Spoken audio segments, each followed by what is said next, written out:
बारिश की बूंदों के बीच काले कोट में खड़ा ये शख्स बेयुआन के अंडरवर्ल्ड का बेताज बादशाह है। वंग हाओ, एक ऐसी ताकत जिसके आगे सब सिर झुकाते हैं। पर क्या आप यकीन करेंगे कि ये खौफनाक बॉस एक वक्त पर स्कूल का सबसे बड़ा लूजर था? कहानी हमें कुछ साल पीछे ले जाती है। वंग हाओ का सपना बस एक अच्छे हाई स्कूल में एडमिशन लेना था। क्लास में पढ़ाई के वक्त टीचर उसे एक मैथ प्रॉब्लम सॉल्व करने को कहते हैं। वंग हाओ बिल्कुल सही जवाब देता है, पर जैसे ही वो बैठने लगता है एक लड़का अचानक उसकी कुर्सी पीछे खींच लेता है। वंग हाओ जमीन पर गिर पड़ता है और पूरी क्लास उस पर जोर जोर से हंसने लगती है। ये उसके लिए कोई नई बात नहीं थी। पिछले 3 सालों से वो इन सब के लिए बस एक मजाक बनकर रह गया था।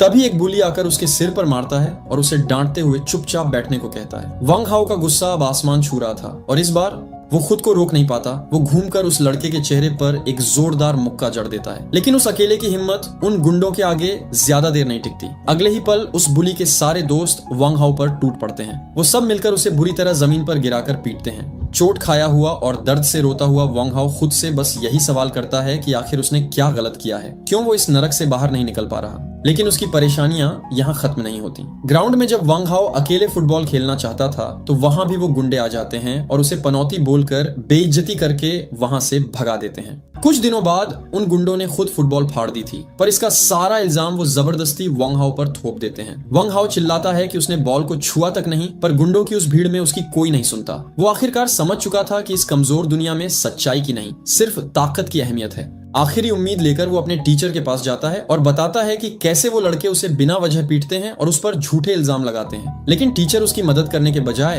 अपने फोन में देखते हुए उल्टा उसी को ताना मारता है कि अगर सब लोग मिलकर सिर्फ तुम्हें ही परेशान करते हैं तो जरूर प्रॉब्लम तुम्हारे ही अंदर होगी। टीचर उसे डांट कर वहां से निकल जाने को कहता है। गुस्से और बेबसी से भरा वंग हाओ अब अपनी सीट पर वापस आता है। उसकी आंखों में एक अलग ही आग जल उठती है। अपनी बुक पर गुस्से से पेन चलाते हुए जिससे पन्ना तक फट जाता है, वो फैसला करता है कि वो किसी भी हालत में इस कीचड़ से निकलकर चेंगनान हाई स्कूल जाएगा ताकि वो अपनी जिंदगी की एक नई शुरुआत कर सके। पर उसे बिल्कुल भी अंदाजा नहीं था कि उसका ये नया सफर उसे किस खौफनाक रास्ते पर ले जाने वाला है। एक दिन स्कूल में वंग हाओ अपने टीचर के पास खड़ा था, जहां टीचर उसकी एडमिशन नोटिस ढूंढ रहे थे। अलमारी के सारे ड्रॉर्स छान मारने के बाद भी जब नोटिस नहीं मिला तो टीचर परेशान हो गए। उन्होंने कहा कि अजीब बात है, अभी तो यही था। फिर उन्हें याद आया कि थोड़ी देर पहले क्लास का सबसे बड़ा बुली जू यंग और उसके दोस्त भी अपनी नोटिस लेने आए थे। टीचर ने शक जताया कि कहीं वो लोग वंग हाओ की नोटिस भी अपने साथ तो नहीं ले गए और उसे जाकर चेक करने को कहा। जाओ यंग का नाम सुनते ही वंग हाओ के होश उड़ गए। उसे अच्छे से पता था कि वो गुंडे उसकी मदद कभी नहीं करेंगे। वो समझ गया कि वो लोग उसकी एडमिशन नोटिस को फाड़ना या जलाना चाहते हैं, जो उसके नए मुस्तकबिल की आखिरी उम्मीद थी। वंग हाओ रोते हुए टीचर को थैंक यू बोलकर वहां से तेजी से भागा।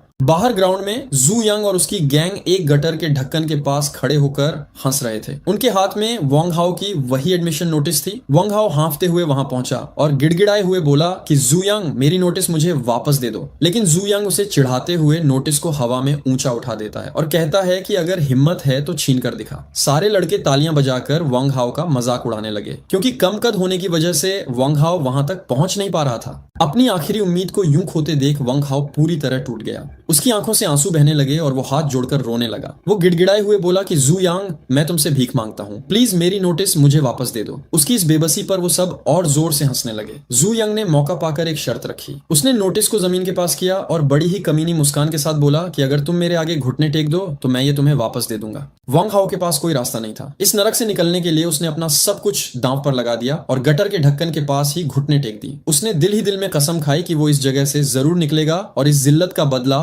एक दिन जरूर लेगा। लेकिन जू यंग का मजाक यहीं खत्म नहीं हुआ। जैसे ही वंग हाओ ने घुटने टेके, जू यंग ने अचानक अपना हाथ खाली दिखाया और बोला कि ओह, नोटिस तो गलती से गटर के अंदर गिर गई। वंग हाओ का दिल बैठ गया, पर अगले ही पल जू यंग ने अपने पॉकेट से असली रेड एडमिशन लेटर निकाला और हंसते हुए बोला कि मैं तो बस मजाक कर रहा था। उसने कहा कि मुझे यकीन नहीं हो रहा कि तुम जैसा लूजर इस स्कूल में सिलेक्ट हो गया। इस बार तो तुमने हैरान कर दिया। वो उस लेटर से वंग हाओ के सिर पर मारता है और उसे जमीन पर रोता हुआ छोड़कर अपनी गैंग के साथ हंसी मजाक करते हुए चला जाता है। वंग हाओ जमीन पर बैठकर उस लेटर को देखता है और रोती हुई आंखों के साथ मुस्कुराता है कि आखिरकार वो अब यहां से जा सकता है। चेंगनान हाई स्कूल का रास्ता अब साफ था।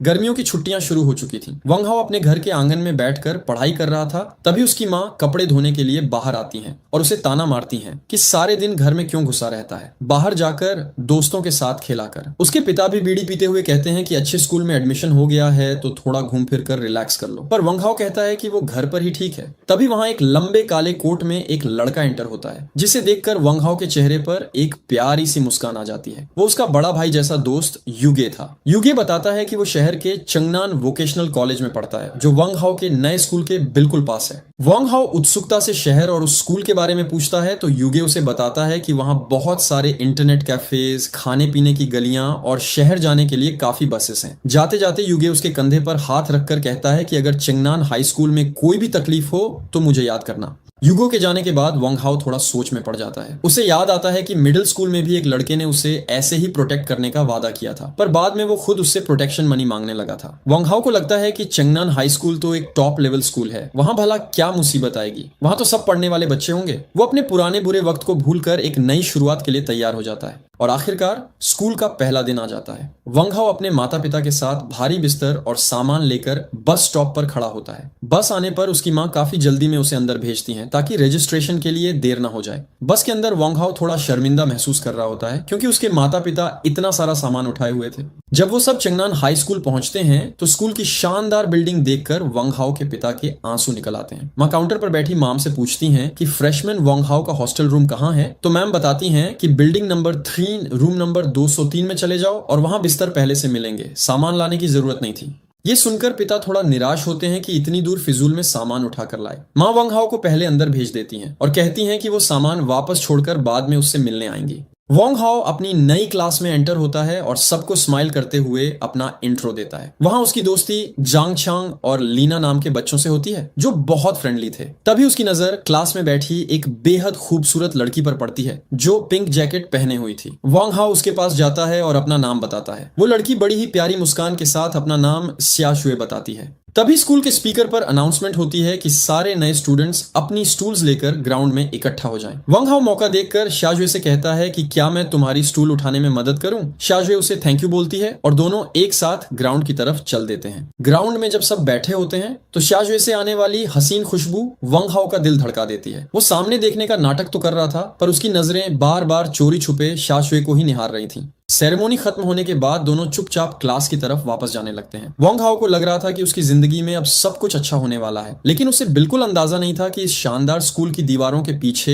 एक ऐसी अंधेरी और खौफनाक दुनिया उसका इंतजार कर रही है जो उसकी सोच से भी परे थी। सीन शिफ्ट होता है एक क्लासरूम में। टीचर अंदर आते हैं और वंग हाओ यहाँ एक बिल्कुल नॉर्मल स्टूडेंट की तरह बैठा होता है। ये बिल्कुल वैसी ही स्कूल लाइफ थी जिसका उसने सपना देखा था। वह अपने बगल में बैठी लड़की शाजुए से पूछता है कि क्या हम आगे भी एक साथ बैठ सकते हैं। शाजुए खुशी से हाँ बोल देती है। तभी टीचर अनाउंस करते हैं कि आज एक नया स्टूडेंट आने वाला है। क्लास में सब कंप्लेन करते हैं कि पहले ही दिन कोई लेट कैसे हो सकता है। दरवाजा खुलता है और एक लंबा, चौड़ा और खतरनाक दिखने वाला लड़का अंदर आता है। इसका नाम जू यंग है। वह बताता है कि उसके ग्रेड्स अच्छे नहीं हैं और वह सिर्फ बास्केटबॉल की स्पोर्ट्स क्वोटा की वजह से इस टॉप स्कूल में आया है। टीचर उसकी पर्सनालिटी देखकर उसे तुरंत क्लास मॉनिटर बना देते हैं। पूरी क्लास खुशी से तालियां बजाती है, पर उसे बिल्कुल भी अंदाजा नहीं था कि अगला पल उसकी जिंदगी बदलने वाला है। वंग हाओ की हालत अचानक खराब हो जाती है। वह डर से कांपने लगता है। वह अपने मन में कहता है सब खत्म हो गया, मैं इतनी मेहनत करके यहाँ आया, फिर बीएचआई इससे बच नहीं पाया। उसे समझ नहीं आ रहा था कि जू यांग इस स्कूल में कैसे आ गया।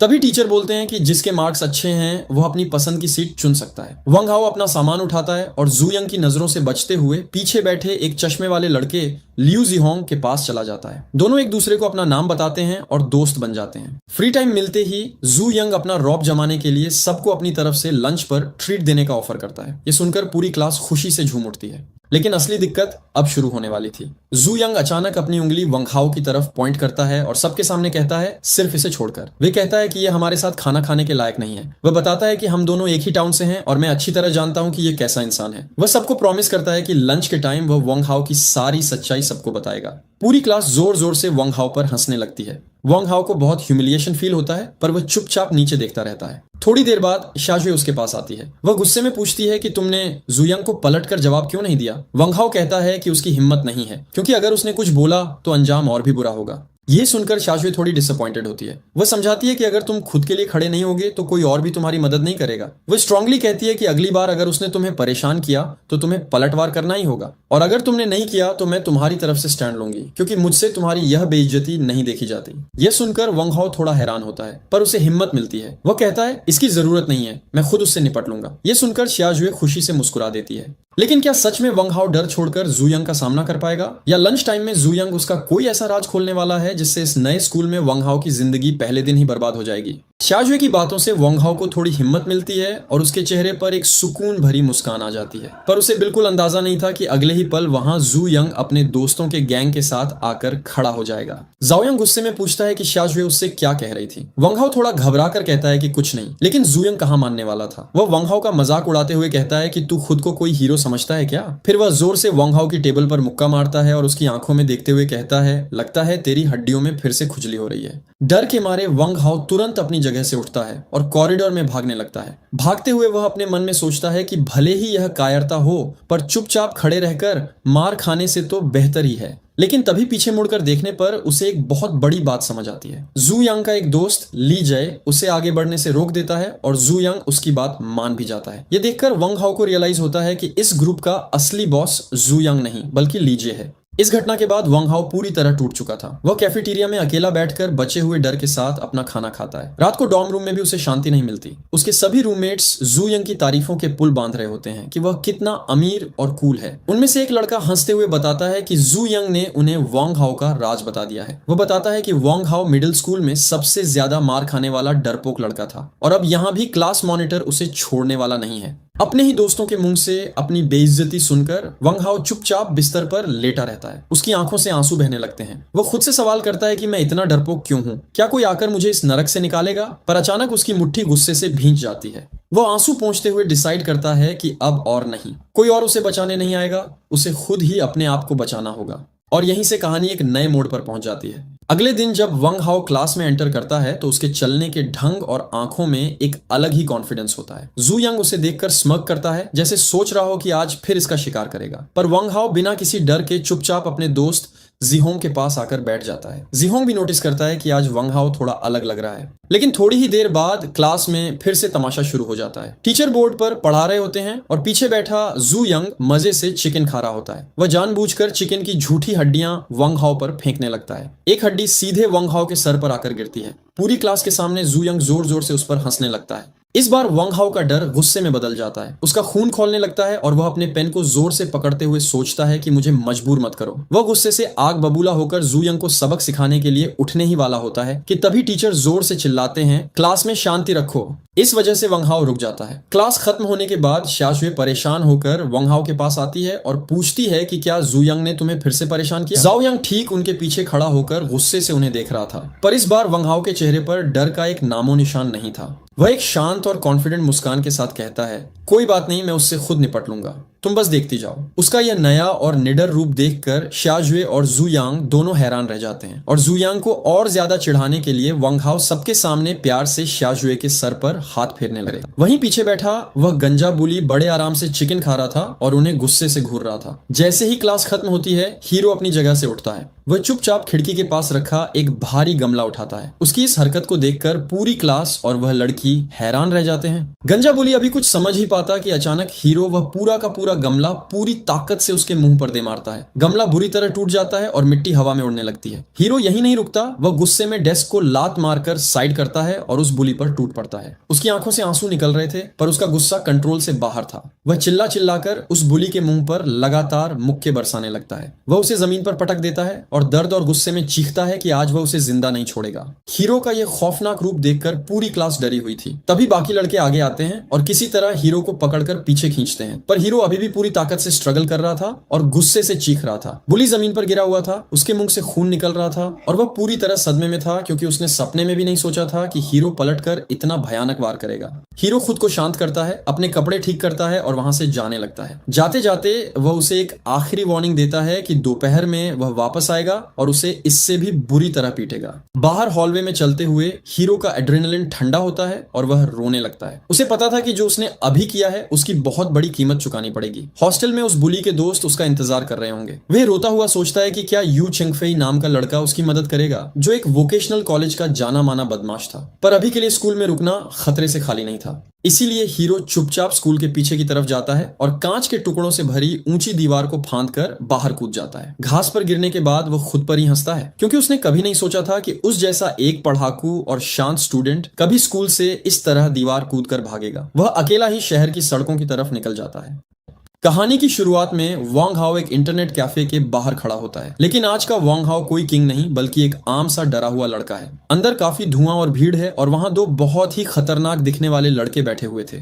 एक व्हाइट बालों वाला जिसका नाम युएन शाओ था और दूसरा ब्लैक शर्ट वाला मेंग लियांग। वांग हाओ डरते हुए अंदर जाता है क्योंकि उसे यहाँ यू चेंगफेई की तलाश थी। जब वह आसपास देखता है तो उसे वह कहीं नहीं मिलता। वह काउंटर पर जाकर कैफे के बॉस से पूछता है कि क्या उसने चेंगनन स्कूल के यू चेंगफेई को देखा है। बॉस बताता है कि उसने रात भर बैठकर गेमिंग की है और अभी पक्का अपने डॉर्म में सो रहा होगा। ये सुनकर वांग हाओ की उम्मीद टूट जाती है, लेकिन असली दिक्कत अब शुरू होने वाली थी। वांग हाओ हिम्मत करके उन खतरनाक लड़कों से पूछता है कि क्या वो यू चेंगफेई को जानते हैं, क्योंकि यू चेंगफेई उसका बड़ा भाई है और उसे उससे एक जरूरी काम है। ये बात सुनते ही पूरे कैफे में हंसी छूट जाती है। सब उसका मजाक उड़ाने लगते हैं। युएन शाओ हंसते हुए कहता है कि ये कितनी अजीब बात है, यहाँ कौन है जो यू चेंगफेई को नहीं जानता। उसका भौकाल पूरे स्कूल में इतना ज्यादा है कि बच्चा बच्चा उसके नाम से वाकिफ है। सबको इस तरह हंसता देख वांग हाओ को गुस्सा आ जाता है। वह थोड़े तेवर में कहता है कि अगर जानते हो तो सीधे सीधे बताओ, वरना मैं जा रहा हूँ। युएन शाओ को उसके ये नखरे बहुत दिलचस्प लगते हैं। वह उससे पूछता है कि आखिर ऐसी क्या आफत आ गई, क्या किसी ने तेरी पिटाई कर दी है।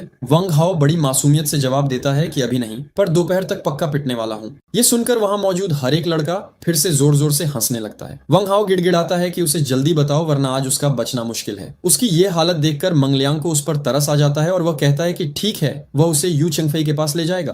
दोनों कैफे से बाहर निकलकर चलने लगते हैं। रास्ते में मेंग लियांग उससे पूछता है कि आखिर चक्कर क्या है। वांग हाओ बताता है कि उसने पूरी क्लास के सामने जू यंग नाम के एक लड़के को बुरी तरह पीटा है और अब वो लोग दोपहर में डॉर्म के बाहर उसका हिसाब बराबर करने के लिए इंतजार कर रहे होंगे। मेंग लियांग ये सुनकर हंसता है और कहता है कि बस इतनी सी बात, इस छोटे से काम के लिए यू चेंगफेई को परेशान करने की जरूरत नहीं है, वह खुद ही इसे अकेले निपटा देगा। पर वांग हाओ को उस पर बिल्कुल भरोसा नहीं हो रहा था। वह कहता है कि वह उसे ढंग से जानता तक नहीं है। तब मेंग लियांग उसे समझाता है कि यू चेंगफेई का भाई मतलब उन सब का भाई, और अब उसकी परेशानी उनकी परेशानी है। वे आज दोपहर तक इस पूरे मामले को हमेशा के लिए खत्म कर देगा। वांग हाओ अपने दिमाग में सोच ही रहा था कि ये अकेले इतने सारे लड़कों को कैसे संभालेगा, क्या ये रास्ते चलते किसी को भी मदद के लिए बुला लेगा। तभी अचानक मेंग लियांग सड़क के उस पार एक लड़के को आवाज लगाता है, ये जन इधर आओ। एक व्हाइट जैकेट वाला लड़का अपने दोस्तों के साथ दौड़कर वहां आता है और मेंग लियांग को बहुत इज्जत से भाई बुलाता है। मेंग लियांग उसे डांटता है कि वह क्लास छोड़कर बाहर क्यों घूम रहा है, पर इस समय येजन के सामने उसकी सारी होशियारी धरी की धरी रह जाती है। येजन हंसते हुए अपने दोस्तों के साथ खाना खाने की बात करता है और कहता है कि उन्हें जल्दी ही क्लास के लिए निकलना होगा। तभी लियांगे आगे आता है और उनसे एक जरूरी बात करने को कहता है। येजन बिल्कुल तैयार हो जाता है और कहता है कि लियांगे के लिए वह कुछ भी करने को राजी है। लियांगे अपने छोटे भाई वांग हाओ से मिलवाता है, जो उन्हीं के स्कूल का एक नया स्टूडेंट है। वांग हाओ को देखते ही येजन कहता है कि यह चेहरा कुछ जाना पहचाना लग रहा है। लियांगे बताता है कि वांग हाओ को उसकी क्लास में थोड़ी परेशानी हो गई है और वह चाहता है कि येजन इस मामले को संभाल ले। येजन गुस्से में आ जाता है और पूछता है कि आखिर किसकी इतनी हिम्मत हुई जो लियांगे के भाई को परेशान करे, वह उसकी खाल खींच निकालेगा। लियांगे उसे उस लड़के का नाम बताता है, जू यंग। नाम सुनते ही येजन को सब याद आ जाता है। वह समझ जाता है कि यह वही जू यंग है जो ली जाई की क्लास का मॉनिटर है, जो बाहर से यहाँ पढ़ने आया है। वह बड़े आराम से कहता है कि वह उसे मजा चखाएगा। लियांगे ये सुनकर खुश होता है और मामला उसे सौंप कर अपने रास्ते निकलने लगता है, क्योंकि उसे गेम में मॉन्स्टर्स को मारना था। लेकिन वांग हाओ बात को बीच में ही रोक देता है और कहता है कि ये सब इतना आसान नहीं होने वाला। लियांगे को लगता है कि शायद वांग हाओ डर रहा है, पर वांग हाओ बताता है कि असली दिक्कत जू यंग नहीं बल्कि उसके साथ खड़ा रहने वाला ली जाए है। अगर येजन ने जू यंग पर हाथ उठाया तो ली जाए बिल्कुल शांत नहीं बैठेगा। लियांगे को ली जाए के बारे में कुछ खास पता नहीं था, इसलिए वह पूछता है कि यह ली जाए आखिर है कौन और उसकी क्या औकात है। येजन बताता है कि ली जाए भी बेयुआन से ही है और अगर वह इस सब में बीच में आया तो मामला सच में थोड़ा पेचीदा हो सकता है। लियांगे को यह सुनकर गुस्सा आ जाता है। वह कहता है कि अगर ये जैन को यह काम मुश्किल लग रहा है तो वह अभी के अभी यहाँ से दफा हो जाए, वह किसी और को ढूंढ लेगा। येजन तुरंत पीछे हट जाता है और हाथ जोड़ते हुए कहता है कि वह इस काम को जरूर करेगा, क्योंकि ली जाए के साथ उसके रिश्ते ठीक ठाक हैं और वह उसकी इतनी बात तो मान ही लेगा। फिर ये जान पूछना चाहता है कि आखिर वांग हाओ और जू यंग के बीच मामला कितना बड़ा है। वांग हाओ बताता है कि उसने पूरी क्लास के सामने जू यंग की अच्छी तरह पिटाई की है और यह भी कहा था कि वह दोपहर को उसे फिर से पीटेगा, इसीलिए वह सब जरूर हॉस्टल में उसका इंतजार कर रहे होंगे। ये सुनकर लियांगे और येजन दोनों खुश हो जाते हैं। लियांगो को अपने भाई पर नाज होता है और येजन कहता है कि अब इसकी चिंता करने की कोई बात नहीं, वे सब मिलकर उसे एक बार फिर मजा चखाएंगे। वांग हाओ के चेहरे पर एक गहरी मुस्कान आ जाती है क्योंकि वह तो बस इसी मौके के इंतजार में था। इसके बाद वह सब एक गेमिंग जोन के अंदर दाखिल होते हैं जहां पहले से ही काफी भीड़ थी और हर कोई गेमिंग में व्यस्त था। तभी वहां बैठा एक लड़का पूछता है कि यूगे कहाँ हैं। लियांगे बताता है कि यूगे अभी सो रहे हैं और अगर उन्हें डिस्टर्ब किया तो किसी की जान भी खतरे में पड़ सकती है। वह आगे कहता है कि वांग हाओ का मामला उतना बड़ा नहीं है और वह खुद ही इसे आराम से सुलझा सकता है, इसलिए यूगे को परेशान करने की कोई जरूरत नहीं है। वह लड़का कहता है कि ठीक है, जैसा उन्हें सही लगे वह करें, बस यूगे के भाइयों का ख्याल रखा जाए और कोई गड़बड़ ना हो। लियांगे उसे भरोसा दिलाता है और काउंटर पर बैठे आदमी से अपने दोस्तों के लिए सिस्टम चालू करने को कहता है। तभी वहां बैठा एक लड़का चिल्ला उठता है क्योंकि उसे गेम में एक बहुत ही धांसू वेपन मिल गया था और वह खुशी से पागल हो जाता है। हर कोई अपने अपने कंप्यूटर स्क्रीन पर आंखें जमाए बैठा था। वांग हाओ भी हेडफोन लगाकर गेम खेलने में मग्न हो जाता है, पर उसके दिमाग में अब भी वही बातें चल रही थी। एक तरफ वह चाहता था कि दोपहर जल्दी से आ जाए तो दूसरी तरफ उसके अंदर एक अजीब सी बेचैनी भी थी।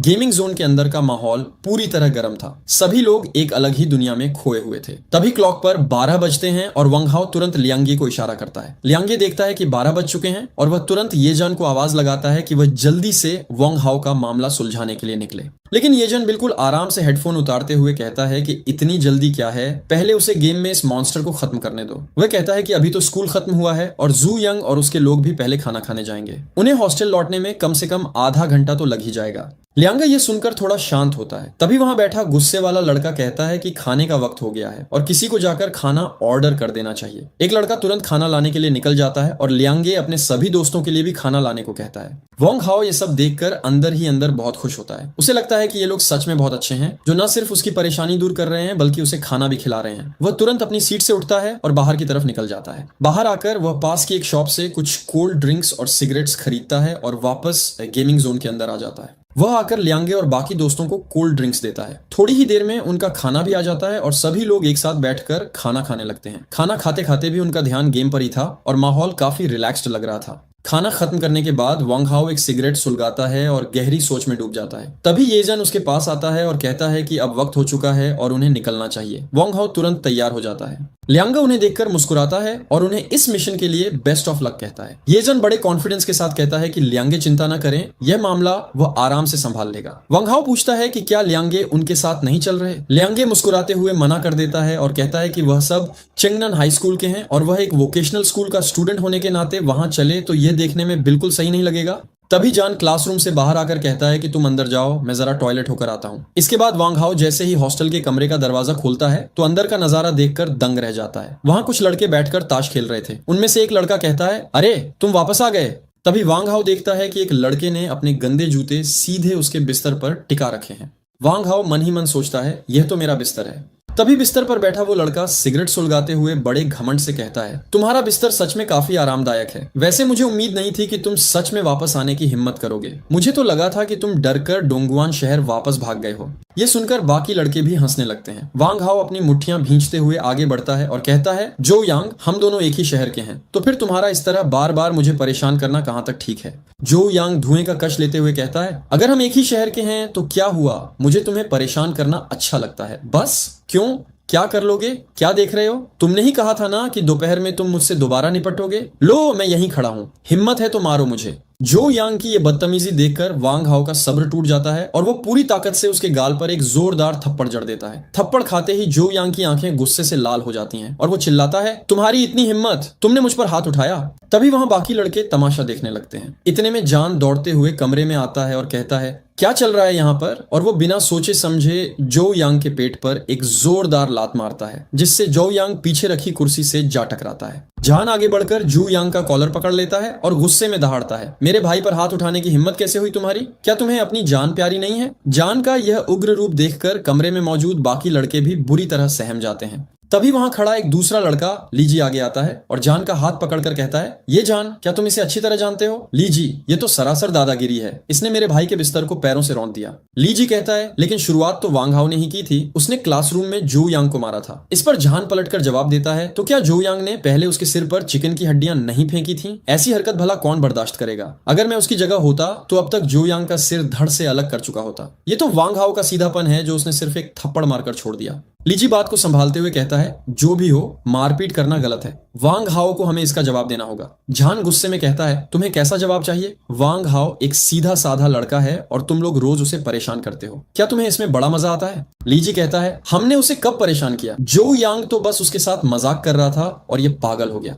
जान उसकी तरफ उंगली उठाकर कहता है, अच्छा, चबाई हुई हड्डियां किसी के सिर पर फेंकना मजाक होता है क्या? लीजी, हम भी काफी समय से बाहर रह रहे हैं, इसीलिए मुझे बच्चों जैसी कहानियां सुनाना बंद करो। लीजी थोड़ा शांत होते हुए कहता है, ठीक है, पहले तुम जो यांग को छोड़ो। अब जब बात यहां तक पहुंच ही गई है तो क्यों ना हम दोनों एक एक कदम पीछे हटें। मेरा मान रखते हुए इस मामले को यहीं रफा दफा करते हैं, क्या विचार है? तभी जो यांग बीच में बोलते हुए जान से पूछता है, कितने पैसे? जान हैरान होकर पूछता है, क्या? कौन से पैसे? लीजी भी चौंक जाता है। वांग हाओ, जरा यहाँ आओ, बताओ तुम्हें कितने पैसे दिए गए हैं, मैं तुम्हें उससे दोगुना देने को तैयार हूँ। ये सुनते ही जान का गुस्सा 7वें आसमान पर पहुंच जाता है। वो जू यांग को एक और जोरदार थप्पड़ मारता है और चिल्लाता है, भाड़ में गए तुम्हारे पैसे, तुमने मुझे क्या समझ रखा है? वांग हाओ मेरा भाई है, समझा तुमने? मेरा भाई। तुम्हें क्या लगता है तुम्हारे पास थोड़े से पैसे क्या आ गए, तुम कुछ भी खरीद लोगे? ऐसा लगता है कि तुमने लीजी को भी पैसों के दम पर ही अपना चमचा बना रखा है। बताओ, उसे अपने साथ रखने के लिए कितने पैसे दिए हैं तुमने? लीजी बीच में आकर जान का हाथ रोकता है और कहता है, ये जान, अब बस बहुत हुआ,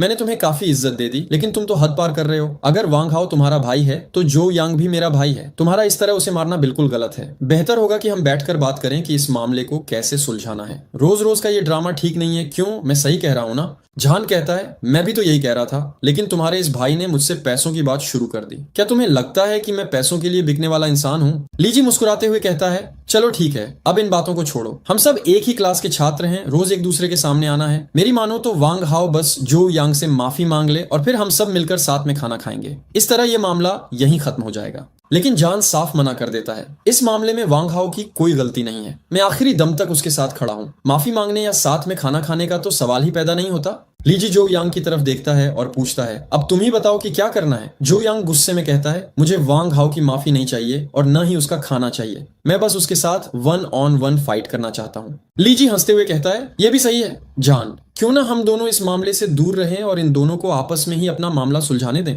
तभी वांग हाओ आगे आता है। वो जो यांग की तरफ देखता है जो कद काठी में किसी भालू जैसा मजबूत दिख रहा था। जान गुस्से में चिल्लाता है, तुम एक भालू जैसे दिखते हो, तुम्हारी क्या औकात जो वांग हाओ से अकेले लड़ोगे? हिम्मत है तो मुझसे लड़ो, आज मैं तुम्हें जिंदा नहीं छोड़ूंगा। जो यांग कहता है, मैं तुमसे नहीं, सिर्फ वांग हाओ से लड़ूंगा। अगर उसमें हिम्मत नहीं है तो बात अलग है। वांग हाओ गहरी सांस लेता है और कहता है, मुझे मंजूर है। वो जानता था कि अतीत में उसे हमेशा कमजोरी की वजह से प्रताड़ित किया गया था। अगर उसे सच में मजबूत बनना है तो उसे इस ताकतवर दुश्मन के सामने खड़े होने का साहस दिखाना ही होगा। उसे यह कदम उठाना ही पड़ेगा। जान परेशान होकर उसके कंधे पकड़ता है और कहता है, वांग हाओ, तुम्हें इससे अकेले लड़ने की कोई जरूरत नहीं है। लेकिन वांग हाओ मुस्कुराते हुए उसका हाथ हटा देता है और कहता है, मुझे इसके साथ अकेले ही लड़ने दो। दोनों लड़के कमरे के बीच में एक दूसरे के सामने आकर खड़े हो जाते हैं। बाकी सब पीछे हट जाते हैं। जान आगे आकर फाइट के नियम तय करता है। पहला नियम, कोई किसी के बाल नहीं खींचेगा। दूसरा नियम, कोई किसी का चेहरा नहीं नोचेगा। और तीसरा नियम, कोई भी प्राइवेट पार्ट पर लात नहीं मारेगा।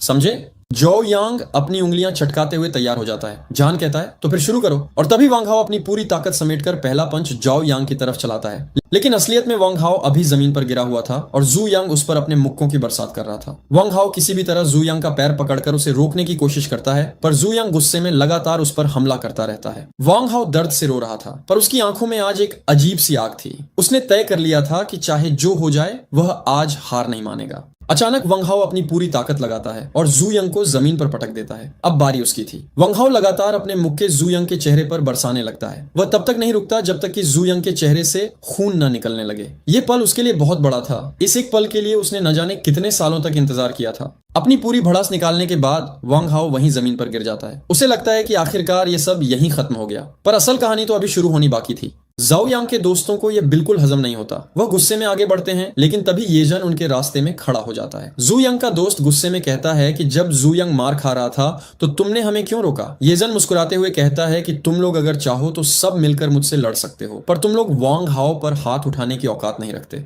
क्योंकि वह मिंग लियांग का भाई है। और यह नाम सुनते ही पूरे कमरे में सन्नाटा छा जाता है। मिंग लियांग, ये एक ऐसा नाम था जिससे पंगा लेने के बारे में यहाँ कोई सोच भी नहीं सकता था। जू यंग के दोस्तों के डर के मारे पसीने छूटने लगते हैं। वह समझ जाते हैं कि अगर उन्होंने आज कुछ किया तो वह यहाँ से अपने पैरों पर चलकर वापस नहीं जाएंगे। वह तुरंत जू यंग को समझाते हैं कि चुपचाप हार मान ले।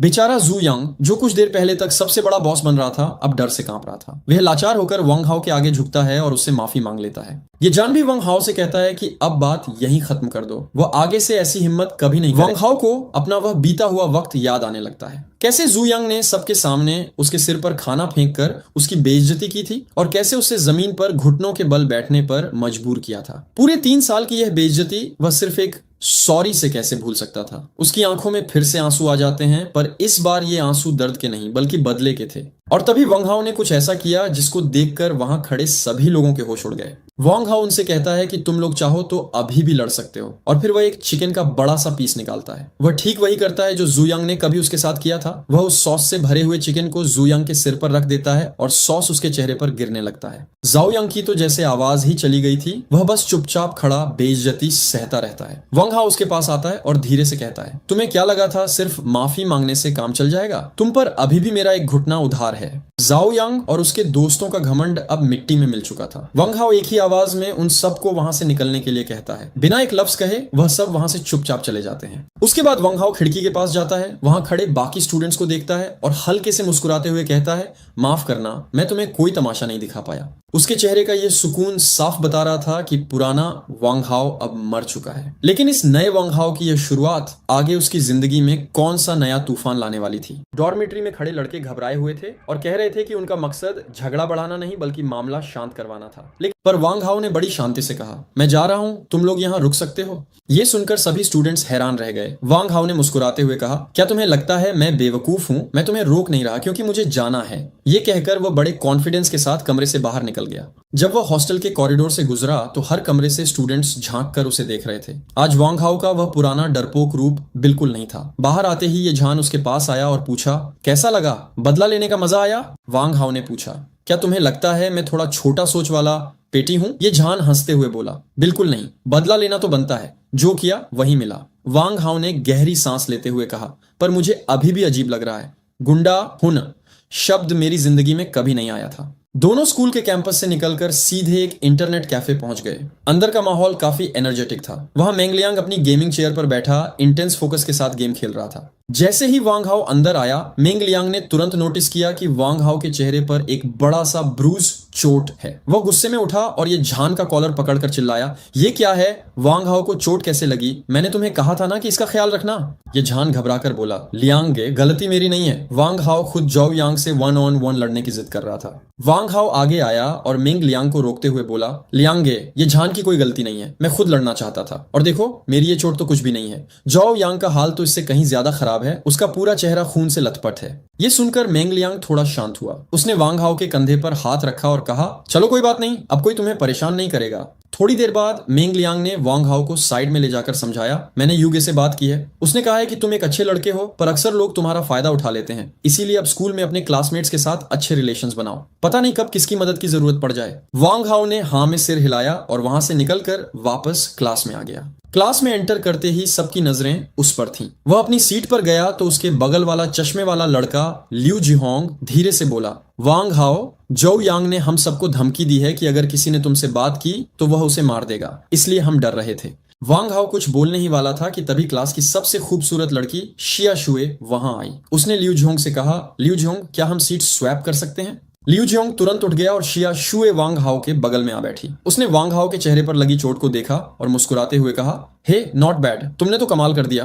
वांग हाओ थोड़ा शर्मा गया। शिया शुए ने आगे कहा, पूरी स्कूल में खबर फैल गई है कि तुम मेंग लियांग के भाई हो, इसलिए अब तुम्हारे पास प्रॉपर बैकिंग है, पर मुझे समझ नहीं आ रहा कि तुमने इतने दिन तक उन गुंडों को बर्दाश्त कैसे किया। वांग हाओ के मन में ख्याल आया, काश ये लड़की मेरी गर्लफ्रेंड होती। वह बस मुस्कुराता रहा। तभी पीछे से लिu जिहोंग ने झुककर वांग हाओ के कान में धीरे से कहा, भाई शिया शुए हमारी क्लास की गॉडेस है। जो यांग भी उसके पीछे पागल है, पर वह तो सिर्फ तुम्हारी तरफ ही देखती है। पहले लोग कहते थे कि तुम लकी हो, पर अब उन्हें समझ आ गया है कि तुम कोई आम लड़के नहीं हो। वांग हाओ हैरानी से शिया शुए को देखता है, जो अभी भी उससे प्यार से बात कर रही थी। क्लासरूम का माहौल शांत था, पर वांग हाओ के दिमाग में शांति नहीं थी। वह पीछे बैठे कुछ लड़कों को आपस में फुसफुसाते हुए देख रहा था। उसने सोचा, चलो अगर वो लोग मुझे परेशान नहीं करेंगे तो मैं भी उन्हें इग्नोर करूंगा, बस पीस चाहिए मुझे। तभी शिया शुए ने एक छोटी सी फोल्डेड पेपर उसकी तरफ स्लाइड की। वांग हाओ ने खोलकर देखा तो उस पर लिखा था, क्या तुमने वो बुक कल फिनिश कर ली? और नीचे एक स्माइली बनाया था। वांग हाओ ने मुस्कुराते हुए शिया शुए की तरफ देखा, जो शर्मा कर मुस्कुरा रही थी। लेकिन ये सुकून ज्यादा देर तक नहीं चलने वाला था। वांग हाओ को टीचर के ऑफिस बुलाया गया। टीचर ने गुस्से में पूछा, सुनने में आया है कि इंग्लिश क्लास में तुमने जो यांग के सिर पर फ्लावर पॉट मार दिया।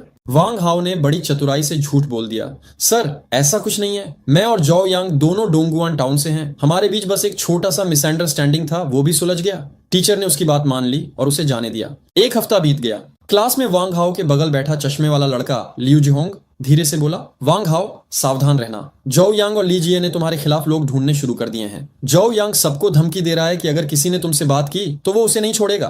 वांग हाओ हैरान था। तभी पीछे बैठा एक टफ लुकिंग लड़का जिसके बाल बचकट थे अचानक उठा। उसने अपनी पॉकेट से एक गन निकाली और सीधा वांग हाओ के सिर पर तान दी। पूरे क्लास में सन्नाटा छा गया, पर वांग हाओ ने बिना डरे अपनी उंगली से गन की बैरल को साइड में पुश कर दिया। टीचर चिल्लाए, तुम दोनों क्या कर रहे हो? सीन कट होता है हॉलवे पर। ये झान वांग हाओ के साथ खड़ा था। उसने कहा, जो यांग अभी तक रुकने वाला नहीं है, मैं अभी लीजिए से बात करने जा रहा हूँ, तुम सावधान रहना, अगर कोई दिक्कत हो तो मुझे कॉल करना। दोनों लीजिए की क्लास में गए। लीजिए जो कि ब्लॉन्ड हेयर वाला लड़का था बाहर आया। ये जान ने पूछा, तुमने अभी तक प्लान क्यों नहीं रोका? सुनने में आया है तुमने वांग हाओ के लिए लोग ढूंढे हैं। लीजिए हंसने लगा, अरे ये झान तुम कहाँ की बातें कर रहे हो? हमने तो पहले ही सुलह कर ली है। मैं लीजिए अपनी बात का पक्का हूँ, हम अब अलग अलग रास्ते पर हैं। ये सुनकर वांग हाओ को लगा कि शायद वह गलत सोच रहा था, शायद वह बस पैरानॉइड हो गया है। वापस क्लास में शिया शुए ने पूछा, सुना है जो यांग ने तुम्हारे लिए लोग ढूंढे हैं? वांग हाओ ने उसे रियश्योर किया, नहीं ये झान ने लीजिए से बात कर ली है, ये सब अफवाहें हैं। शिया शुए ने कहा, अच्छा है, पर तुम खुद का ख्याल रखना। पर उसे बिल्कुल अंदाजा नहीं था कि असली तूफान अभी आना बाकी था। अचानक क्लासरूम का दरवाजा जोर से खुला। एक बहुत ही मस्कुलर लड़का जिसके बाल व्हाइट थे और उसने ब्लैक लेदर जैकेट पहनी थी अंदर आया। उसकी आंखों में गुस्सा था। उसने चिल्लाया, वांग हाओ कौन है? वह सीधा वांग हाओ की डेस्क की तरफ बढ़ा। बचकट वाले लड़के ने उसे पॉइंट कर दिया। मस्कुलर लड़के ने बिना कुछ बोले वांग हाओ की डेस्क को एक जोर की लात मारी। वांग हाओ जमीन पर गिर गया। मस्कुलर लड़का उसके ऊपर खड़ा हो गया और उसके हाथ पर अपना भारी बूट रख दिया। वह चिल्लाया, हिम्मत कैसे हुई तुम्हारी? कौन है जो मेरे भाई को हाथ लगाए? सबको पता है कि जो यांग मेरा होंगली का छोटा भाई है। पूरे क्लास को झटका लगा। लीजिए भी हैरान रह गया। वांग हाओ जमीन पर लेटा सोच रहा था, मुझे तो ये भी नहीं पता था कि जो यांग का कोई बड़ा भाई है। होंगली गुस्से में बोला, मेरा भाई यहाँ छेंगनान हाई स्कूल में शांति से पढ़ने आया था, इसीलिए उसने किसी को नहीं बताया कि हम रिलेटेड हैं। पर इसका मतलब ये नहीं कि तुम उसे बुली करोगे। और जब उस पर मुसीबत आई तो उसने मुझे कॉल क्यों नहीं किया? लीजिए बीच में आया और घबराहट में बोला, भाई 1000 युआन ले लो, बात खत्म करते हैं। होंगली ने उसकी बात अनसुनी कर दी। उसने अपना बूट वांग हाओ के चेहरे पर रख दिया और कहा, इस दुनिया में पैसे ही सब कुछ नहीं होते, कभी कभी ताकत भी बोलती है। वांग हाओ दर्द से कराह रहा था। उसके दिमाग में बस एक ही ख्याल आ रहा था, मैं कितना कमजोर हूं, मैं कुछ नहीं कर सकता, मुझे बस ये झान के आने का इंतजार करना है।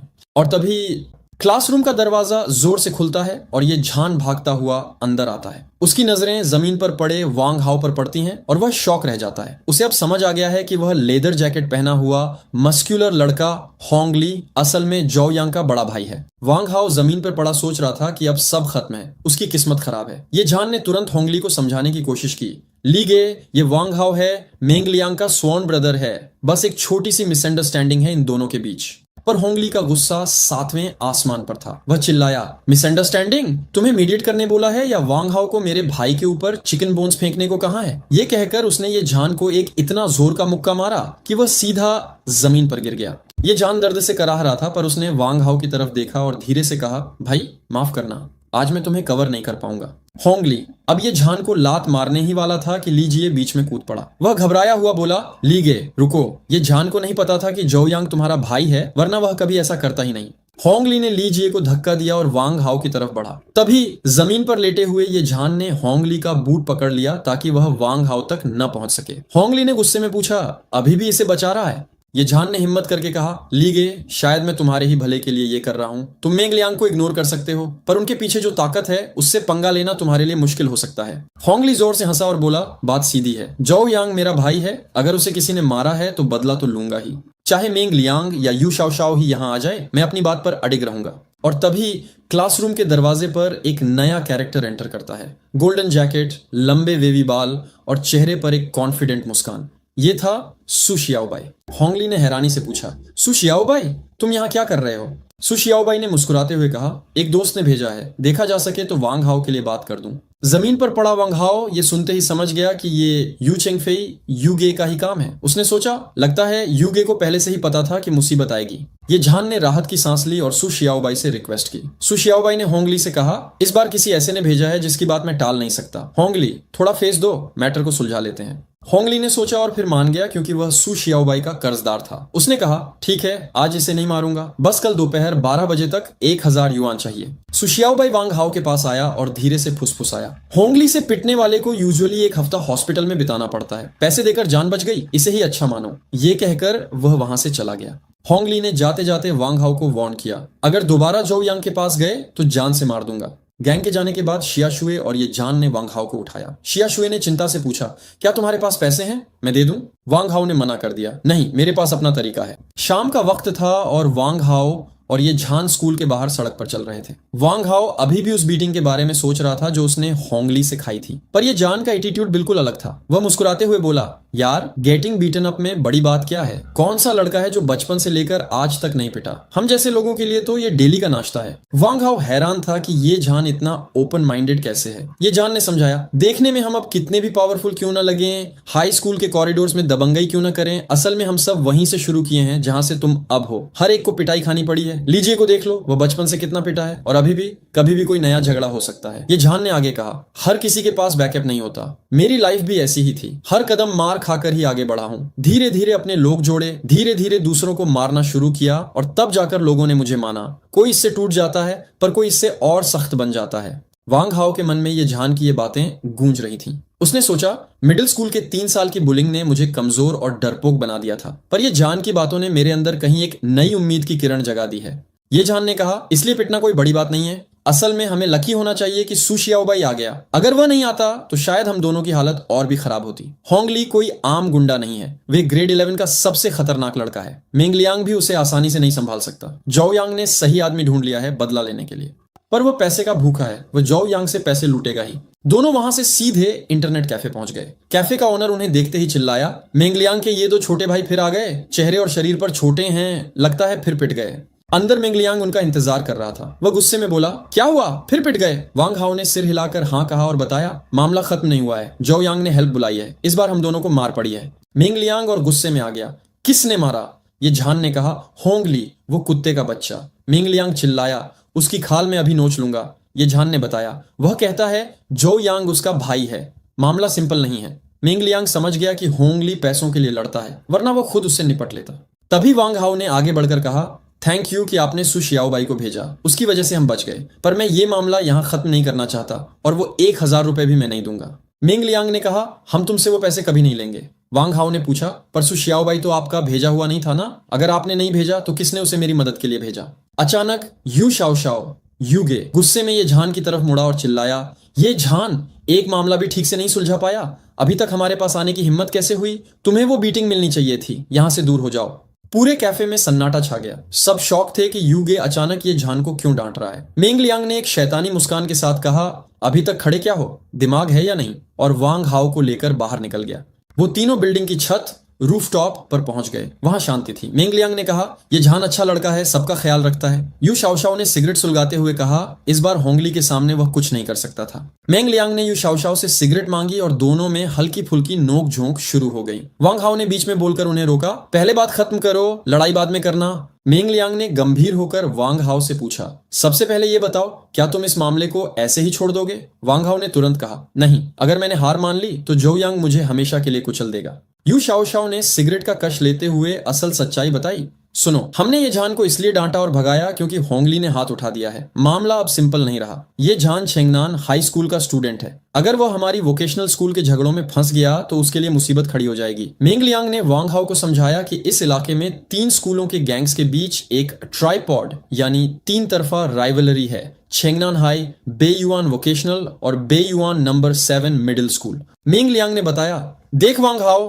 हम तीनों स्कूलों के गुंडे आपस में एक दूसरे को पसंद नहीं करते, पर हम एक बैलेंस बनाए रखते हैं। लेकिन अगर ये झान जो चेंगनान हाई का स्टूडेंट है हमारी तरफ से लड़ाई में कूदा तो उसका अपने ही स्कूल में जीना हराम हो जाएगा। इसलिए इंटरनेट कैफे में उन्होंने ये झान को जानबूझकर सबके सामने डांटा और भगा दिया। ये सब एक नाटक था ताकि चेंगनान हाई के लोगों को लगे कि ये जान को वोकेशनल स्कूल वालों ने रिजेक्ट कर दिया है ताकि उसकी इज्जत बच सके। वांग हाओ ये सुनकर हैरान रह गया। उसे एहसास हुआ कि ये लोग कितने समझदार हैं और वो सच में ये झान की परवाह करते हैं। मेंग लियांग ने वांग हाओ के कंधे पर हाथ रखा और कहा, अगर तुम हार नहीं मानना चाहते तो हम तुम्हारे साथ हैं। अब से तुम हमारे अपने भाई हो। ये सुनकर वांग हाओ की आंखों में आंसू आ गए। पहली बार उसने महसूस किया कि उसके पास असली दोस्त हैं। अगली सुबह तीनों सड़क पर चल रहे थे। मेंग लियांग ने वांग हाओ केओ क्लास में जाने को कहा और एश्योर किया कि वो होंग ली और जो यांग को हैंडल कर लेंगे। वांग हाओ मुस्कुराया और स्कूल के लिए निकल पड़ा। जब वांग हाओ क्लासरूम में एंटर हुआ तो क्लास मॉनिटर जो यांग तुरंत खड़ा हो गया। उसने गुस्से में कहा, वांग हाओ, तुम लेट आए हो। एज अ मॉनिटर मुझे तुम्हें पनिश करना पड़ेगा। तुम्हें 5000 शब्दों का निबंध लिखना पड़ेगा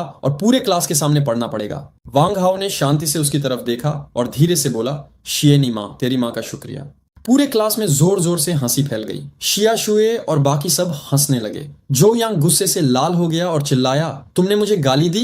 वांग हाओ आगे बढ़ा, खिड़की के पास गया और वहां रखा एक भारी फ्लावर पॉट क्लीविया प्लांट उठा लिया। वह जो यांग के पास गया और कहा, क्या तुम्हें लगता है पिछली बार मैंने तुम्हारा सिर अच्छे से नहीं फोड़ा? अगर तुमने मुझे निबंध लिखने को कहा तो मैं ये फूल सीधा तुम्हारे सिर पर दे दूंगा। बताओ क्या लिखना है निबंध में? जो यांग डर के मारे पीछे हटने लगा। लीजिए, वो ब्लॉन्ड लड़का बीच में आया और जो यांग को खींचकर बैठा दिया। क्लास मॉनिटर, बैठ जाओ, पढ़ाई में डिस्टर्बेंस मत करो। जो यांग चुपचाप बैठ गया। वांग हाओ ने प्लांट वापस रख दिया। तभी लियू जिहोंग, चश्मे वाला लड़का, उसके पास आया और बोला, हाओ गे ब्रदर हाओ, आज तो आप बहुत कूल लग रहे थे। वांग हाओ हैरान रह गया। उसने सोचा, जब मैं एक अच्छा शांत लड़का था तो किसी ने मुझे ब्रदर नहीं कहा, लेकिन अब जब मैं लड़ता हूँ, गाली देता हूँ और धमकी देता हूँ तो लोग मुझे हाओगे बुलाते हैं। सच में ये दुनिया पागल हो गई है। क्लास में एंटर करते ही वांग हाओ ने नोटिस किया कि जो यांग, जो हमेशा उसे बुली करता था, आज उससे आंखें चुरा रहा है और नर्वस लग रहा है। वांग हाओ को एहसास हुआ कि शायद अब जो यांग उससे डरने लगा है। वांग हाओ मुस्कुराते हुए जो यांग की तरफ बढ़ा। लीजिए, वो लड़का जिसके शर्ट पर स्कल था तुरंत खड़ा हो गया, जैसे वो लड़ाई के लिए तैयार हो। पर वांग हाओ ने उसे शांत करते हुए कहा, घबराओ मत, मैं बस जो यांग से एक बात करने आया हूँ। वांग हाओ ने जो यांग से कहा, अपने दोस्त होंगली को बता देना कि यू शाओ शाओ। क्लास के बाद उन दोनों को इंटरनेट कैफे बुलाए हैं। तभी शिया शुए, पिंक जैकेट वाली लड़की, आगे आई और लियू जिहोंग, चश्मे वाला लड़का, से अपनी सीट चेंज करने को कहा ताकि वो वांग हाओ के बगल बैठ सके। बैठते ही उसने वांग हाओ से पूछा, क्या तुम्हारा चेहरा अभी भी दर्द कर रहा है? वांग हाओ ने मुस्कुराते हुए कहा, नहीं, सब ठीक है। शिया शुए ने कहा, वाकई मैंने नहीं सोचा था कि तुम्हारी इतनी हार्ड बोन्स हैं। तुमने जो यांग को ऐसे चैलेंज किया, काफी इंप्रेसिव था। फिर उसने क्यूरियोसिटी में पूछा, वैसे तुम मेंग लियांग और यूशाओ को कैसे जानते हो? क्या तुमने उन्हें मदद के लिए पैसे दिए हैं? वांग हाओ ने मना कर दिया और पूछा, क्या तुम यू चेंगफेई को जानती हो? ये सुनकर शिया शुए हैरान रह गई और बोली, यू चेंगफेई? वो तो मेरे पड़ोस में रहता है, वो एक लीजेंड है। शिया शुए ने वांग हाओ को पूरे एरिया के गैंग हायरार्की के बारे में बताया। उसने बताया कि 3 स्कूल हैं, चेंगनान हाई, वोकेशनल स्कूल और बेयुआन नंबर 7। हर स्कूल के अपने लीडर्स हैं, जैसे चेंगनान के लाओगो, माईजी, जुआन तो और बेयुआन नंबर 7 के 7 ड्रैगन्स एंड 6 फीनिक्स। पर सबसे ज्यादा फेमस यू चेंगफेई है। उसने बताया, यू चेंगफेई ने वोकेशनल स्कूल में सिर्फ 1 साल में 0 से किंग बनने का सफर तय किया है। सबसे बड़ी बात यह है कि वो एक आउटसाइडर, बाहर का स्टूडेंट है, फिर भी उसने लोकल गुंडों को हराकर टॉप पोजीशन हासिल की। यहाँ तक कि मेंग लियांग और यू शाओ भी उसके लिए काम करते हैं। शिया शुए ने सजेस्ट किया, अगर यू चेंगफेई ने चेंगनान हाई के लीडर्स से बात कर ली तो वो तुम्हें पूरी तरह प्रोटेक्ट कर सकता है। वांग हाओ ने हैरानी से कहा, तुम्हें इन सब चीजों का काफी नॉलेज है। शिया शुए हंसी और बोली, लड़कियों को गॉसिप पसंद होती है, वैसे तुम जो यांग को क्यों पसंद नहीं करती? शिया शुए ने गुस्से में कहा, वो बहुत घमंडी है, हमेशा अपने पैसे और पेरेंट्स की पावर दिखाता है, वो एक जर्क है। वांग हाओ को पुरानी यादें ताजा हो गईं। उसने सोचा, मिडिल स्कूल में जो यांग ने पूरी क्लास को मेरे खिलाफ कर दिया था और मैं हमेशा यही सोचता था कि शायद गलती मेरी है, पर अब लग रहा है कि मैं बस एक विक्टिम था। क्लास खत्म हुई। वांग हाओ ने जो यांग से कहा, होंगली को ढूंढो, मैं तुम दोनों का इंतजार टीचिंग बिल्डिंग के नीचे करूंगा। जो यांग डर के मारे कांपने लगा। वांग हाओ बिल्डिंग के बाहर खड़ा था। तभी उसने सू शियाओबाई, लंबे बालों वाला लड़का को देखा जो एक लड़की के साथ आ रहा था। वांग हाओ ने सोचा, ये लड़की काफी सुंदर है, सू शियाओबाई के साथ अच्छी लग रही है। सू शियाओबाई ने वांग हाओ को देखा और कहा, मैं जोउ यांग और होंगली का इंतजार कर रहा हूँ, यू शाओ उनसे बात करना चाहते हैं। वांग हाओ समझ गया कि सू शियाओबाई वहां उसकी मदद के लिए आया है। उसने सोचा, रुको, मैं ये पूछना भूल गया कि आखिर किसने सू शियाओबाई को दोपहर को मेरी मदद के लिए भेजा था। स्कूल के बाहर होंगली और जोउ यांग ने वांग हाओ का रास्ता रोक लिया। होंगली गुस्से में था। उसने कहा, सुबह सुबह यू शाओ के पास क्या करने जा रहा है? मैंने तुमसे 1,000 रुपए मांगने को कहा था। क्या तुम्हें लगता है तुम बहुत बादशाह हो गए हो? क्या तुम वोकेशनल स्कूल वालों को बुलाकर यहाँ छेंगनान हाई में राज करना चाहते हो? वांग हाओ ने बिना डरे कहा, चलो, यू शाओ इंतजार कर रहे हैं। होंगली और जोउ यांग हैरान रह गए कि ये लड़का अब डर नहीं रहा। वो दोनों भी वांग हाओ के पीछे चल पड़े। इंटरनेट कैफे के बाहर पहुंचते ही माहौल काफी इंटेंस हो गया। वहां मेंग लियांग अपने पूरे गैंग के साथ खड़ा था। होंगली ने मजाक में कहा, ओए यू शाओ, इतने सारे लोग क्यों बुलाए हैं? क्या मुझे मारने का प्लान है? पर मेंग लियांग हंसने लगा और होंगली को गले लगा लिया। अरे पगले, इतने लोग सिर्फ वेलकम करने के लिए हैं। तुम वोकेशनल स्कूल वालों पर भरोसा नहीं करते क्या? दोनों हंसने लगे और बाकी लोग भी रिलैक्स हो गए। लग रहा था कि ये दोनों पुराने दोस्त हैं जो आपस में मजाक कर रहे हैं। थोड़ी देर बाद मेंग लियांग और होंगली कैफे की सीढ़ियों पर बैठकर सिगरेट पी रहे थे। वांग हाओ पीछे खड़ा सुन रहा था। होंगली ने पूछा, यू चेंगफेई, यू शाओ कहाँ है? मेंग लियांग ने कहा, वो कल रात भर गेमिंग कर रहा था, अभी डॉर्म में सो रहा है। फिर बात असली मुद्दे पर आई। मेंग लियांग ने कहा, मेरा सुझाव है कि ये मामला यहीं खत्म कर दो। मैंने ये जान को इसलिए भेजा था ताकि मामला शांत हो जाए। सुना है ये जान और लीजिए की आपस में अच्छी बनती है, वो इसे सॉल्व कर सकते थे। मैंने सुना था कि दोनों पार्टियां मान गई थीं, तो बीच में वांग हाओ क्यों आया? होंगली ने गुस्से में कहा, यू शाओ, जरा होश में बात करो। अगर मामला शांत हो गया होता तो ठीक था, पर तुम्हारे इस छोटे भाई वांग हाओ ने हद कर दी। उसने जोउ यांग के सर पर चिकन बोन्स फेंक दिए। ये इंसल्ट थी। वांग हाओ आगे आया और बोला, पहली बात, जोउ यांग ने पहले चबाए हुए चिकन बोन्स मेरे सर पर फेंके थे। दूसरी बात, मैं दोपहर को डॉर्म गया तो उसने मेरे बिस्तर पर पैर रख दिए। और तीसरी बात, जोउ यांग ने मिडिल स्कूल में 3 साल तक मुझे बुली किया है। मैं और बर्दाश्त नहीं कर सकता था। मेंग लियांग ने यह सुनकर होंगली की तरफ देखा। सुन लिया ना, 3 साल तक बुलिंग? होंगली जोर से हंसा। यू शाओ, मैंने आज तक किसी को 3 साल तक बुली होते नहीं देखा जो इतना टफ हो। जो बंदा 3 साल तक मार खाता है वो अचानक इतना बदल कैसे सकता है? मुझे लगता है ये झूठ बोल रहा है। मेंग लियांग ने सिगरेट का कश लेते हुए समझाया, इसमें हैरान होने वाली कोई बात नहीं है। पुराना वक्त अलग था। 30 साल नदी के इस पार, 30 साल नदी के उस पार, मतलब वक्त बदलता रहता है। कोई हमेशा विक्टिम नहीं रहता। जैसे हमारा यू चेंगफेई। यू शाओ 1 साल पहले वोकेशनल स्कूल में वो भी एक मामूली लड़का था जिसे सब मारते थे, पर आज वो किंग है। वांग हाओ भी वही कर रहा है। होंगली ने घूरते हुए कहा, वांग हाओ जैसे छोटे लेवल के लड़के को यू चेंगफेई से कंपेयर मत करो, वो इसके लायक नहीं है। मेंग लियांग मुस्कुराया। 1 साल पहले लोग यू शाओ को भी ऐसे ही चिढ़ाते थे। आज भी बहुत लोग उसे गाली देते हैं, पर वो ऊपर आ गया। फिर मेंग लियांग ने होंगली से रिक्वेस्ट की, होंगली, हमारी दोस्ती अच्छी है, मेरा एक एहसान मानो, वांग हाओ को अब और मत सताओ, मामला यहीं खत्म करो। इंटरनेट कैफे के बाहर का माहौल काफी टेंस था। मेंग लियांग ने वांग हाओ को इशारा किया और कहा, वांग हाओ इधर आओ और लीगे होंगली को कॉल करो। अगर तुम्हें छेंगनान हाई स्कूल में सरवाइव करना है तो लीगे की प्रोटेक्शन चाहिए। वांग हाओ आगे बढ़ा और उसने झुककर लीगे कहा, पर होंगली जो एक स्पाइक्स वाली लेदर जैकेट पहने बैठा था उसने गुस्से से हाथ दिखा दिया। मुझे कोई नया भाई नहीं चाहिए, मैं इतना जेनरस नहीं हूँ। मेंग लियांग ने सिचुएशन को संभालने की कोशिश की। ठीक है, अगर तुम इसे भाई नहीं मानना चाहते तो कोई बात नहीं, बस इसे और परेशान मत करो। होंगली का गुस्सा 7वें आसमान पर था। उसने सिगरेट का कश लेते हुए कहा, यू शाओ, मेंग लियांग के बॉस का कहना मानकर मैंने इसे अभी तक नहीं मारा, वरना ये लड़का अभी तक जमीन पर लेटा होता। मुझे पता है ये तुम्हारा छोटा भाई है, इसलिए मैंने हाथ नहीं उठाया, पर मुझे 1,000 रुपये चाहिए। अचानक मेंग लियांग के पीछे खड़ा एक लड़का ब्लैक शर्ट वाला गुस्से में आगे आया और चिल्लाया, अगर तूने इसे फिर से हाथ लगाया तो तेरा बुरा हाल कर दूंगा। होंगली खड़ा हो गया और उसने उस लड़के को घूरा। तू कौन है बीच में बोलने वाला? तू बस माई जी के दम पर इतना बोल रहा है ना? चल, अगर हिम्मत है तो 1-on-1 लड़ाई। होंगली जोर से हंसा। आज के जमाने में कौन 1-on-1 लड़ता है? अगर तुम सब मिलकर भी मुझे मारना चाहो तो भी मैं तुम्हारे लिए पीस ऑफ केक हूँ। चलो बेस्ट ऑफ 3 BO3 खेलते हैं। मेंग लियांग ने तुरंत बीच में कूदकर सिचुएशन को कंट्रोल किया। होंगली शांत हो जा, हम यहाँ लड़ने नहीं बात करने आए हैं। अगर हम दोनों गैंग्स आपस में लड़े तो नतीजे बहुत बुरे होंगे, तुम्हें समझना चाहिए। होंगली थोड़ा शांत हुआ, पर उसने अपनी शर्त रखी। मैं समझता हूँ, पर मेरे भाई जोउ यांग का बदला लेना जरूरी है। वांग हाओ को 1,000 रुपये देने होंगे और मेरे भाई से माफी मांगनी होगी। मेंग लियांग ने हैरानी से पूछा, क्या तुम्हें इतना सख्त होना पड़ेगा? होंगली हंसा, यू शाओ ये सिचुएशन है, वांग हाओ तो बस तुम्हारा एक छोटा भाई है, क्यों उसके लिए इतनी दिक्कत ले रहे हो? तभी मेंग लियांग ने एक बड़ा खुलासा किया, दरअसल वांग हाओ मेरा भाई नहीं है, वो यूगे यू चेंगफेई का भाई है। होंगली जोर से हंसने लगा। झूठ मत बोलो, यूगे को इस मामले के लिए यू चेंगफेई को लाने की जरूरत नहीं पड़ेगी। अगर वांग हाओ सच में यू चेंगफेई का भाई होता तो क्या वो ऐसे पिटकर खड़ा होता? और तभी थाक, एक ईंट हवा में उड़ी और सीधा होंगली के सिर पर जा लगी। होंगली के सिर से खून बहने लगा। वो दर्द और गुस्से में चिल्लाया, कौन है साला, किसने मारा? सबकी नजरें सड़क की तरफ गईं। वहां एक लंबा साया दिखाई दिया। वो यू चेंगफेई, यू शाओ था, अपने सिग्नेचर ग्रे ट्रेंच कोट में। मेंग लियांग और बाकी लोग तुरंत खुश हो गए। यू गे, आप फाइनली आ गए। होंगली का चेहरा डर से सफेद पड़ गया। यू चेंगफेई आगे बढ़ा और होंगली को देखकर मुस्कुराया। हेलो चूहा, राइट, होंगली का निकनेम। फिर उसने मेंग लियांग की तरफ मुड़कर गुस्से में कहा, इतनी बकवास क्यों कर रहे हो? मेंग लियांग ने डरते हुए कहा, मुझे डर था कि हमारी रिलेशनशिप खराब ना हो जाए। यू चेंगफेई ने गुस्से में कहा, रिलेशनशिप की माँ की जिसके पास ताकत है वही बोलता है। मैंने तुम्हें कितनी बार सिखाया है, इतनी छोटी सी बात नहीं सुलझा पाए? तुमने मेरी नींद खराब कर दी। यू चेंगफेई ने जमीन से वो ईंट उठाई जिससे होंगली को मारा गया था। चेंगफेई गुस्से में अपने हाथ में ब्रिक पकड़े हुए था। उसने सीधा होंगली को देखा और बिना किसी डर के उसके सिर पर ब्रिक दे मारी। होंगली जमीन पर गिर गया, उसके सिर से खून बहने लगा। यू चेंगफेई ने चिल्लाया, यू चेंगफेई, तुम मुझे क्यों मार रहे हो? यू चेंगफेई ने गुस्से में जवाब दिया, मैं तुम्हें क्यों नहीं मार सकता? वांग हाओ मेरा भाई है, वो भाई है जिसके साथ मैं बचपन में एक ही पैंट पहनकर बड़ा हुआ हूँ। वांग हाओ ये सुनकर हैरान रह गया। उसकी आंखों में आंसू आ गए। उसने सोचा, हम बचपन में साथ खेलते थे पर बड़े होकर कांटेक्ट कम हो गया था। आज यू चेंगफेई ने इतने लोगों के सामने मुझे अपना भाई कहकर मेरी इज्जत बचा ली। होंगली डर के मारे कांपने लगा। उसने हाथ जोड़कर कहा, यू गे, मुझे माफ कर दो, मुझे नहीं पता था कि वो तुम्हारा भाई है।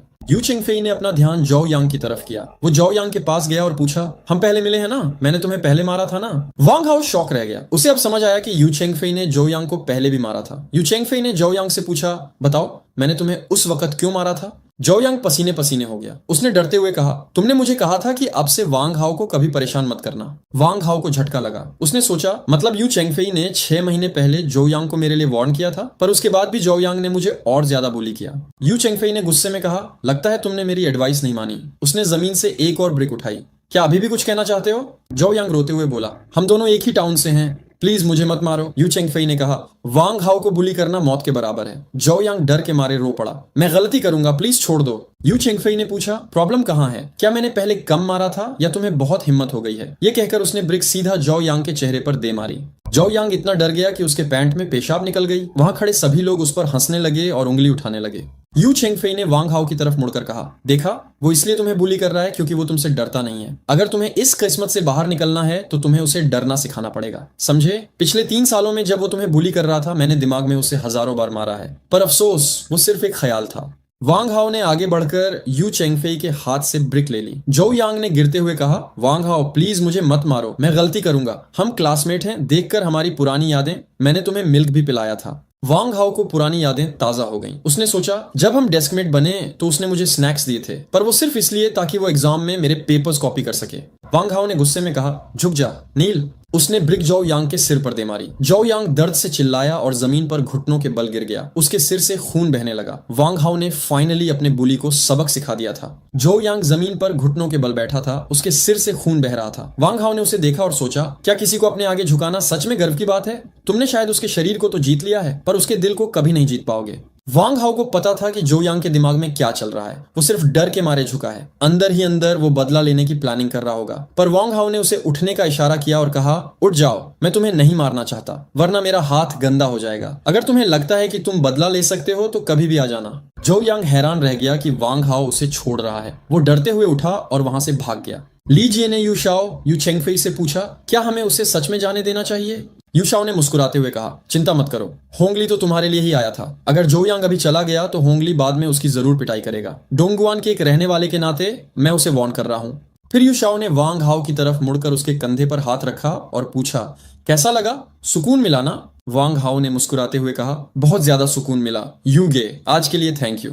यू शाओ ने कहा, अरे पगले, भाइयों में थैंक्स नहीं होता? उसने फिर पूछा, वैसे क्या तुमने पहले कभी जौ यांग को मारा था? वांग हाओ कंफ्यूज हो गया। यू शाओ ने बताया, तुम्हारी माँ ने मेरी माँ को बताया था कि तुम्हें स्कूल में बुली किया जा रहा है, तो मैंने गुस्से में जौ यांग को ढूंढा, उसे एक गली में खींचा और अच्छी तरह पिटाई की थी। मैंने उसे मना किया था कि वो तुम्हें परेशान न करे।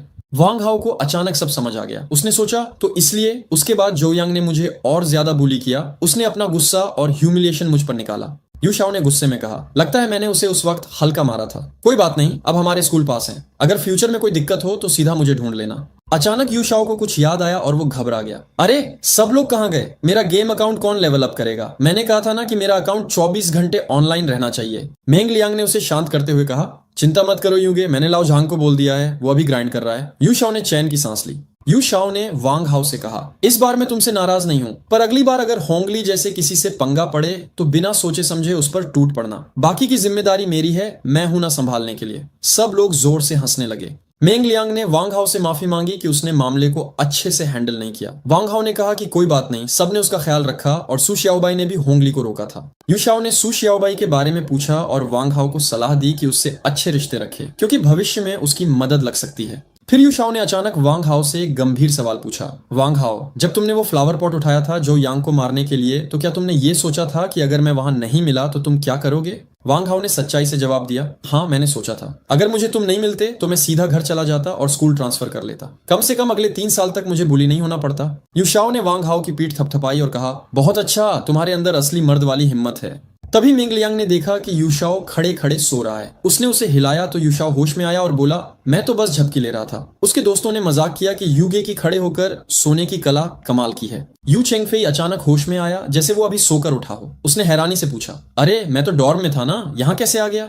मेंग लियांग और बाकी लोग हैरान रह गए। मेंग लियांग ने कहा, यूगे तुम तो यहाँ आधे घंटे से खड़े हो, तुमने ही तो होंगली और जोयांग को पीटा था। वांग हाओ भी कंफ्यूज था। उसने सोचा, क्या यूगे को सब भूल गया? हमने अभी बात की थी। पर यू चेंगफेई मुस्कुराया और बोला, मैं मजाक कर रहा था, मैं सब सुन रहा था, मैं बस सोच रहा था।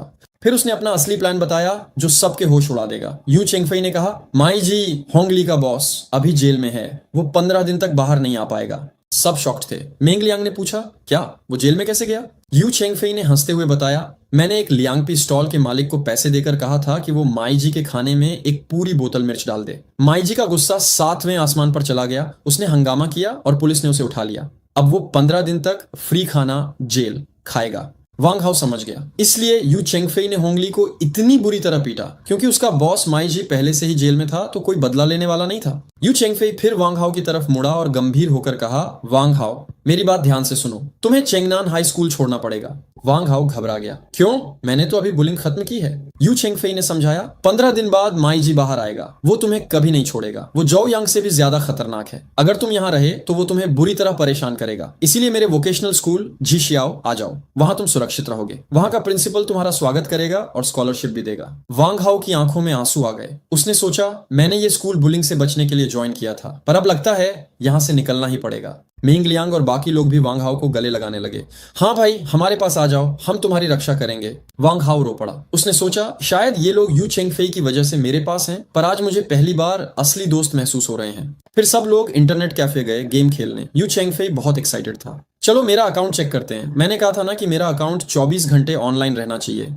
पर जैसे ही उसने स्क्रीन देखी, उसका चेहरा गुस्से से लाल हो गया। स्क्रीन पर लिखा था, डिफीटेड। यू चेंगफेई चिल्लाया, लाओ झांग, तूने मेरा कैरेक्टर क्यों मरवा दिया? तू बता। इंटरनेट कैफे में यू चेंगफेई यूगे का गुस्सा 7वें आसमान पर था। उसने कैफे के मालिक लाओ झांग को कॉलर से पकड़कर झटका दिया। मैंने तुम पर इतना भरोसा किया, तुमने मेरे साथ ऐसा क्यों किया?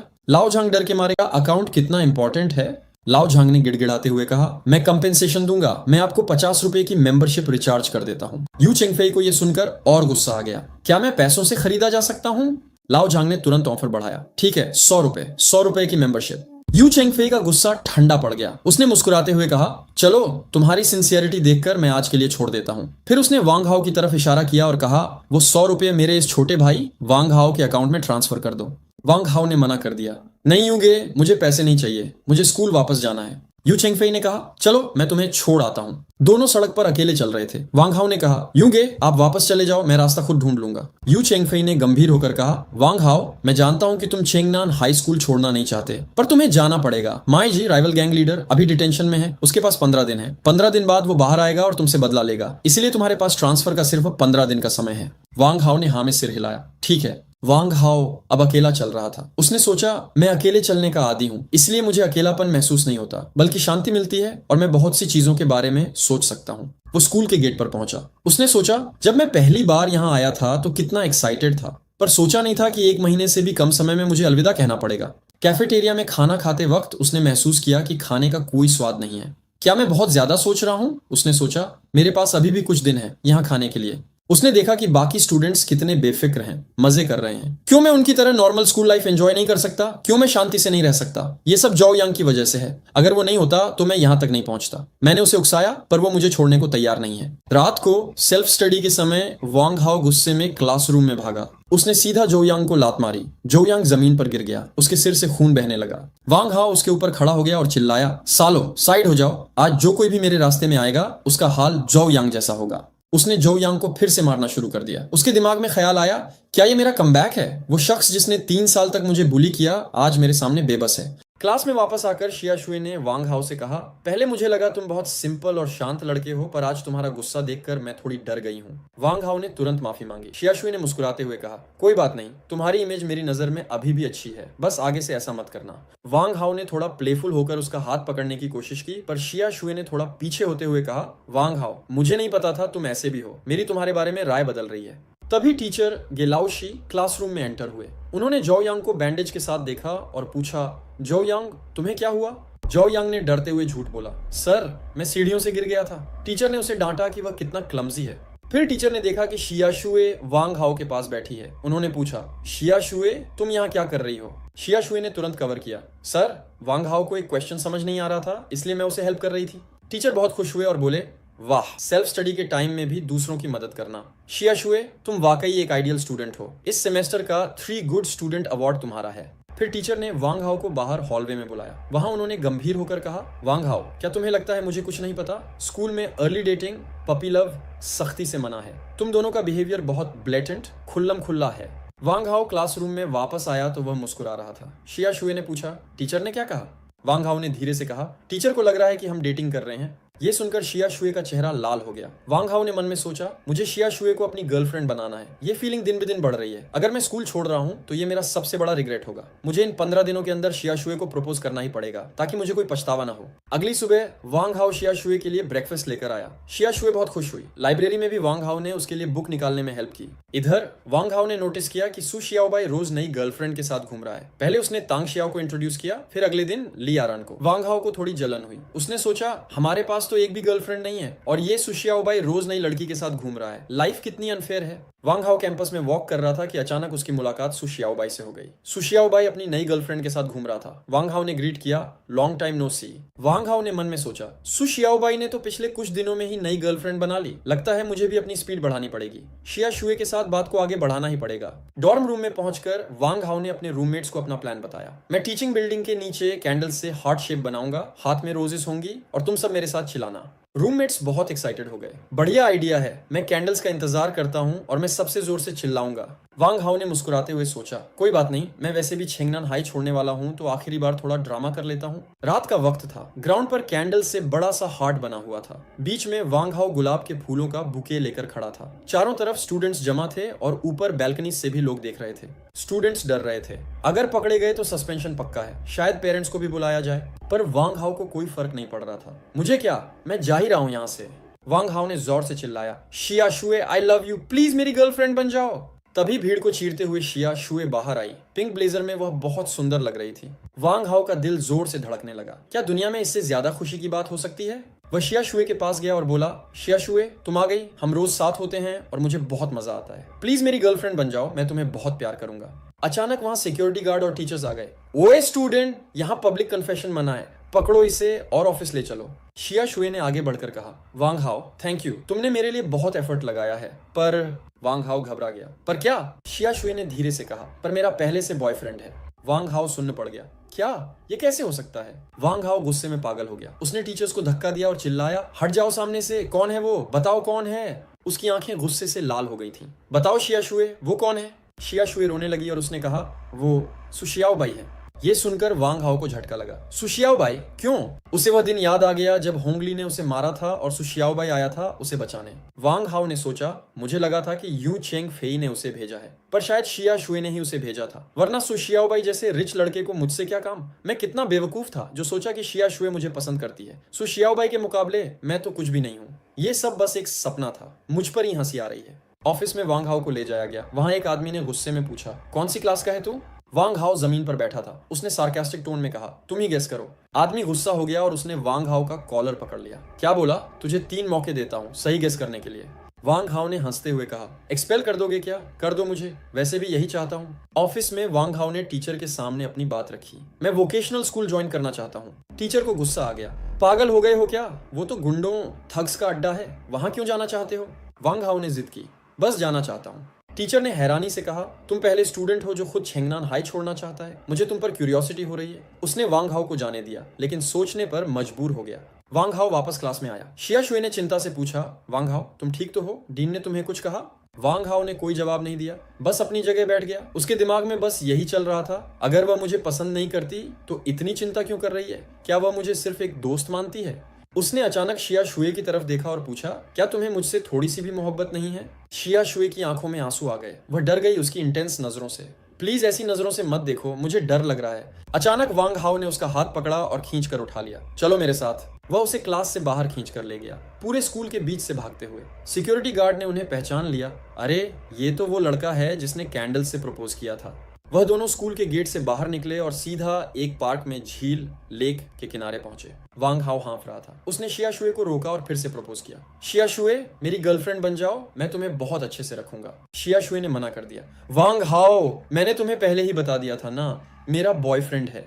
वांग हाओ गुस्से में बोला, सु शियाओबाई क्या तुम्हें पता भी है वह कैसा इंसान है? वह तो रोज नई गर्लफ्रेंड बनाता है। यहाँ पर शिया शुए ने जो सच्चाई बताई उसने वांग हाओ के होश उड़ा दिए। शिया शुए ने कहा, नहीं वांग हाओ, वे रोज चेंज नहीं करता, वे हम सब का बॉयफ्रेंड है। मैं और वह दूसरी लड़कियां जो तुमने देखी थी, हम सब एक साथ उसकी गर्लफ्रेंड्स हैं। वांग हाओ शॉक हो गया। एक साथ? ये कैसे पॉसिबल है? शिया शुए ने मुस्कुराते हुए समझाया, सु शियाओबाई के साथ होना एक स्टेटस सिंबल है। जब वो मेरे साथ होता है तो सारी लड़कियां मुझसे एनवी करती हैं, मैं पॉपुलर हो जाती हूँ। गर्ल्स वॉलंटरीली एक्सेप्ट करती हैं कि वो शेयर करेंगी क्योंकि सु शियाओबाई परफेक्ट है। उसमें एक मैजिक है जो लड़कियों को अट्रैक्ट करता है। वांग हाओ को गुस्सा आ गया। वह चिल्लाया, तुम लोग पागल हो गई हो? सु शियाओबाई बस थोड़ा हैंडसम है, इसका मतलब ये नहीं कि तुम लोग ऐसा करो। ये सिर्फ तुम्हारा ईगो और वैनिटी है, वह तुमसे प्यार नहीं करता।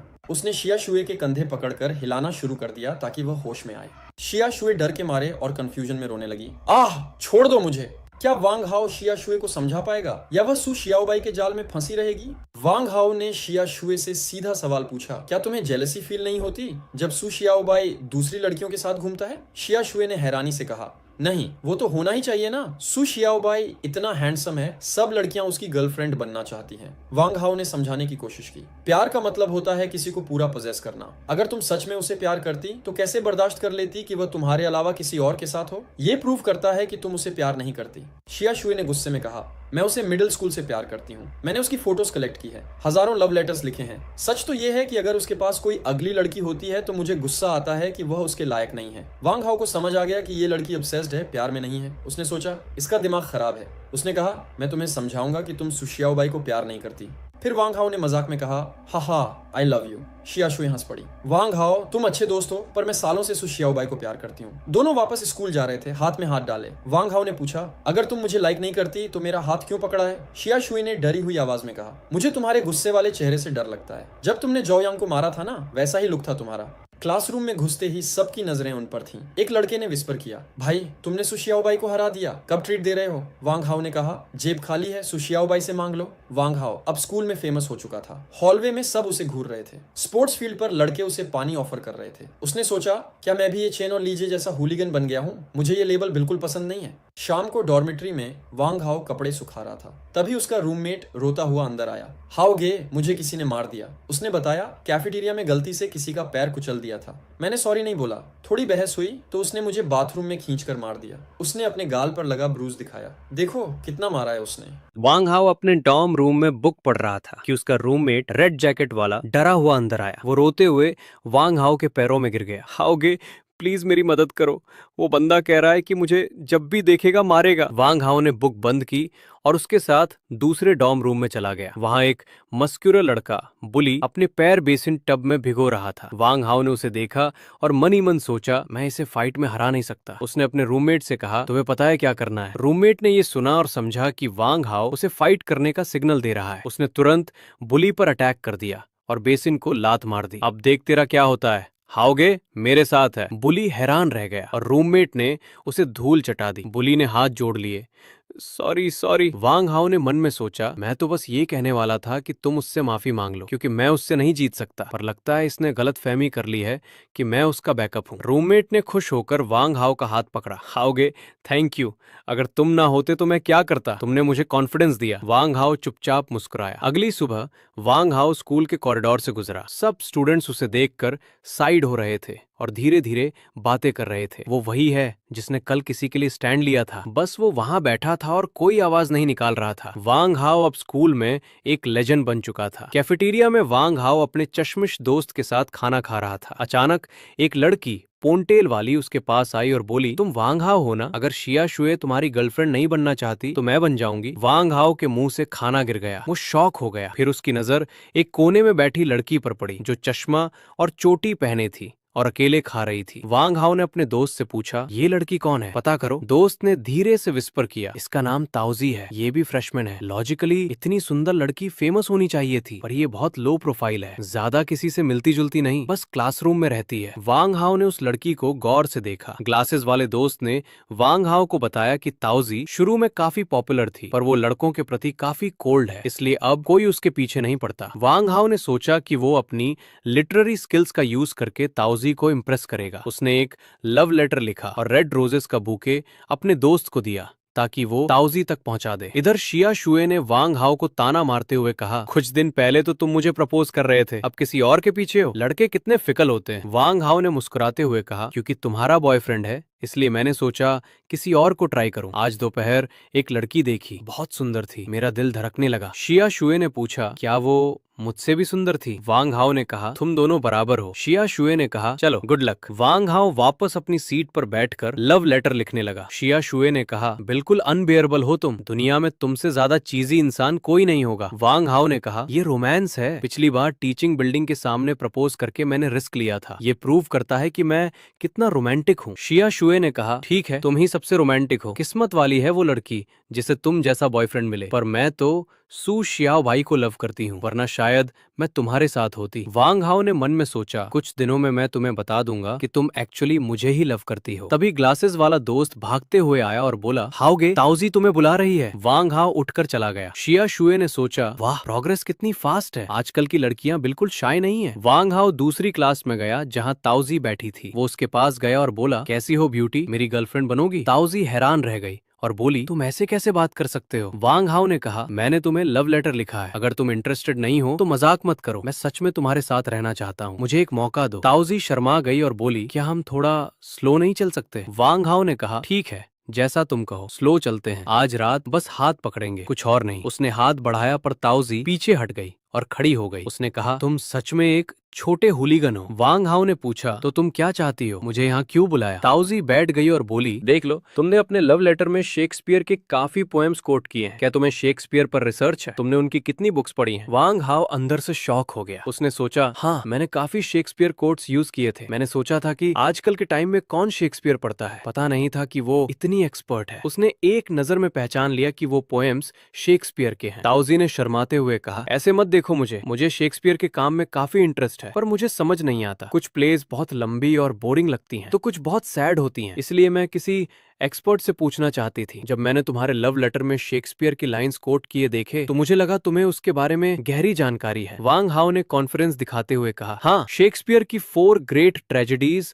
और 4 ग्रेट कॉमेडीज मुझे रट्ठी हैं। ताओजी ने कहा, मुझे ट्रेजेडीज पसंद है, पर उनसे भी ज्यादा मुझे उनकी 154 सोनेट सचिंग लगती हैं। वांग हाओ ने तुरंत हाँ में सिर हिलाया। ताओजी ने रिक्वेस्ट की, क्या तुम मुझे डिटेल में समझा सकते हो? वांग हाओ मुस्कुराया और बोला, समझा सकता हूँ, पर एक कंडीशन है, तुम्हें मेरी गर्लफ्रेंड बनना पड़ेगा। तुम सोच लो, मैं वापस जा रहा हूँ, मैं 10 सालों से शेक्सपियर पर रिसर्च कर रहा हूँ, अपना ये ज्ञान मैं आम लोगों पर नहीं लुटाता। ये सुनकर वांग हाओ क्लास से बाहर निकलने लगा। ताओजी घबरा गई और उसके पीछे भागी। अरे रुको, मत जाओ। वांग हाओ रुक गया। ताओजी ने कहा, क्या तुमने हाँ कर दी? मैंने अभी तक हाँ नहीं कही, पर तुम एजुकेटेड लड़के हो, फिर भी किसी छोटे हुलीगन की तरह बिहेव कर रहे हो। वांग हाओ ने तुरंत पलटकर जवाब दिया, एक हुलीगन कल्चर्ड नहीं हो सकता। शीजिंग में भी लिखा है कि जेंटलमैन लेडी को परस्यू करता है, और शेक्सपियर ने भी कहा है कि कल पर मत छोड़ो क्योंकि जवानी बहुत जल्दी बीत जाती है। ताओजी हैरान रह गई। वांग हाओ ने आगे कहा, जवानी का वक्त है, इसे वेस्ट मत करो, अपने पसंदीदा इंसान के साथ रहो। ताओजी ने सोचा और कहा, सही कह रहे हो, जवानी के के दिनों में मुझे उसी लड़के के साथ होना चाहिए जिसे मैं पसंद करती हूँ। वांग हाओ ने मौका देखा और पूछा, तो क्या तुम मेरी गर्लफ्रेंड बनोगी? चलो मैं वापस जाकर शेक्सपियर पढ़ता हूँ। ताओजी ने तुरंत आवाज लगाई, वांग हाओ रुको। ठीक है, मैं मान गई, मैं तुम्हारी गर्लफ्रेंड बन जाती हूँ, पर ध्यान रखना मुझे बेवकूफ नहीं बनाना। वांग हाओ अंदर से शॉक हो गया। उसने सोचा, ये क्या हुआ? लियू जिहोंग की रिपोर्ट के मुताबिक ये वो लड़की थी जो लड़कों से 2-3 लाइन से ज्यादा बात भी नहीं करती थी। मैंने बस शेक्सपियर की कुछ लाइन सुनाई और ये मान गई। खुशी इतनी जल्दी आ गई कि समझ नहीं आ रहा। वांग हाओ वापस आया और कूल बनने की कोशिश करते हुए बोला, सही है, एक कल्चर्ड इंसान की गर्लफ्रेंड बनकर अब हम मिलकर शेक्सपियर डिस्कस कर सकते हैं। ताओजी ने कहा, पर मैंने कभी रिलेशनशिप नहीं किया, मुझे नहीं पता ये कैसा फील होता है। वैसे तुम्हें तो शिया शुए पसंद थी ना? तुमने तो पूरे स्कूल के सामने उसे प्रपोज किया था, अचानक मुझे क्यों डेट कर रहे हो? मुझे थोड़ा सस्पिशियस लग रहा है। वांग हाओ ने रोमांटिक बनने की कोशिश की। मैं एक रोमांटिक वॉन्डरर हूँ जो एक वार्म हार्बर ढूंढ रहा है। लव फायर जैसा है, अगर इसे कंट्रोल ना किया जाए तो ये दिल को जला देता है, इसलिए इसे ठंडा करने के लिए तुम्हारी जरूरत है। ताओजी इम्प्रेस हो गई। वाह, तुम सच में शेक्सपियर के वर्ड्स को बहुत अच्छे से यूज करते हो, तुम्हें सच में गहरी समझ है। वांग हाओ ने मुस्कुराते हुए कहा, ऑफ कोर्स, याद है मिडिल स्कूल में मैंने शेक्सपियर की पोएम्स कॉपी की थी, तब जो यांग ने मुझे स्टेज पर बुलाकर बुली किया था। उसके वर्ड्स आज भी मेरे दिमाग में है, पर उस वक्त मैंने बस सिर झुका लिया था। वांग हाओ क्लासरूम में ताओजी को शेक्सपियर के बारे में इम्प्रेस कर रहा था। उसने बताया कि उसने शेक्सपियर की 4 ग्रेट ट्रेजेडीज और सोनेट्स को रट्टा हुआ है। ताओजी बहुत इम्प्रेस हुई और उसने वांग हाओ से डिटेल में समझाने को कहा। शाम को वांग हाओ ने ताओजी को उसके डॉर्म तक छोड़ा। जाते जाते उसने प्यार से ताओजी के सर पर हाथ फेरा और प्रॉमिस किया कि वो कल सुबह ब्रेकफास्ट के लिए उसे पिक करेगा। ताओजी ने खुशी से हाँ कहा। वांग हाओ को अंदर से बहुत अच्छा लगा, ये सोचकर कि स्कूल में कोई उसका वेट कर रहा है। उसे एक अलग ही वार्मथ फील हो रही थी। जब वांग हाओ अपने डॉर्म रूम में वापस आया तो उसके रूममेट्स ने उसे घेर लिया। वो सब एक्साइटेड थे और पूछने लगे, हाओगे, क्या तूने ताओजी को गौतिंग लिया? वांग हाओ ने मुस्कुराते हुए कंफर्म किया। रूममेट्स ने ताना मारते हुए कहा, भाई तू तो कुछ दिन पहले तक शिया शुए के पीछे पागल हो रहा था और अब तुरंत नई गर्लफ्रेंड? तू तो निकला असली प्लेयर। वांग हाओ बस मुस्कुराता रहा। सबसे पहली बात, आप लोगों को लग रहा होगा कि इस वीडियो में 3-3 आवाजें क्यों हैं। इसका बड़ा कारण यह है कि जिस स्रोत से मैं पहले अच्छा ऑडियो निकालता था वह अब बंद हो चुका है, इसलिए मुझे अब वह क्वालिटी का ऑडियो बाय वॉइस नहीं मिल पा रहा। थोड़ा टेक्निकल समस्या चल रही है। दूसरी बात, अगर किसी ने कमेंट किया कि ये तो छोटा वीडियो है तो उसका सर फोड़ दूंगा। भाई ये 18 मिनट का लग रहा है, लेकिन असल में ये 40 मिनट का था। मैंने इसे कंप्रेस करके 18 मिनट में फिट किया है। और हाँ, आपने वॉइस की बात की थी, उसके लिए मैं अभी भी कुछ अच्छा ऑप्शन देख रहा हूँ। अगर आपको कुछ पता हो कोई अच्छा फ्री टूल, एआई वॉइस या रिकॉर्डिंग टिप, तो नीचे कमेंट में जरूर बता देना। अगर आपको मेरा रियल वॉइस सुनना है तो नए वीडियो में वो भी लाऊंगा, लेकिन अभी मैं अपनी पूरी जान लगा रहा हूँ। आप लोगों को भी कुछ सजेशन हो तो कमेंट करके बताओ, बहुत मदद मिलेगी।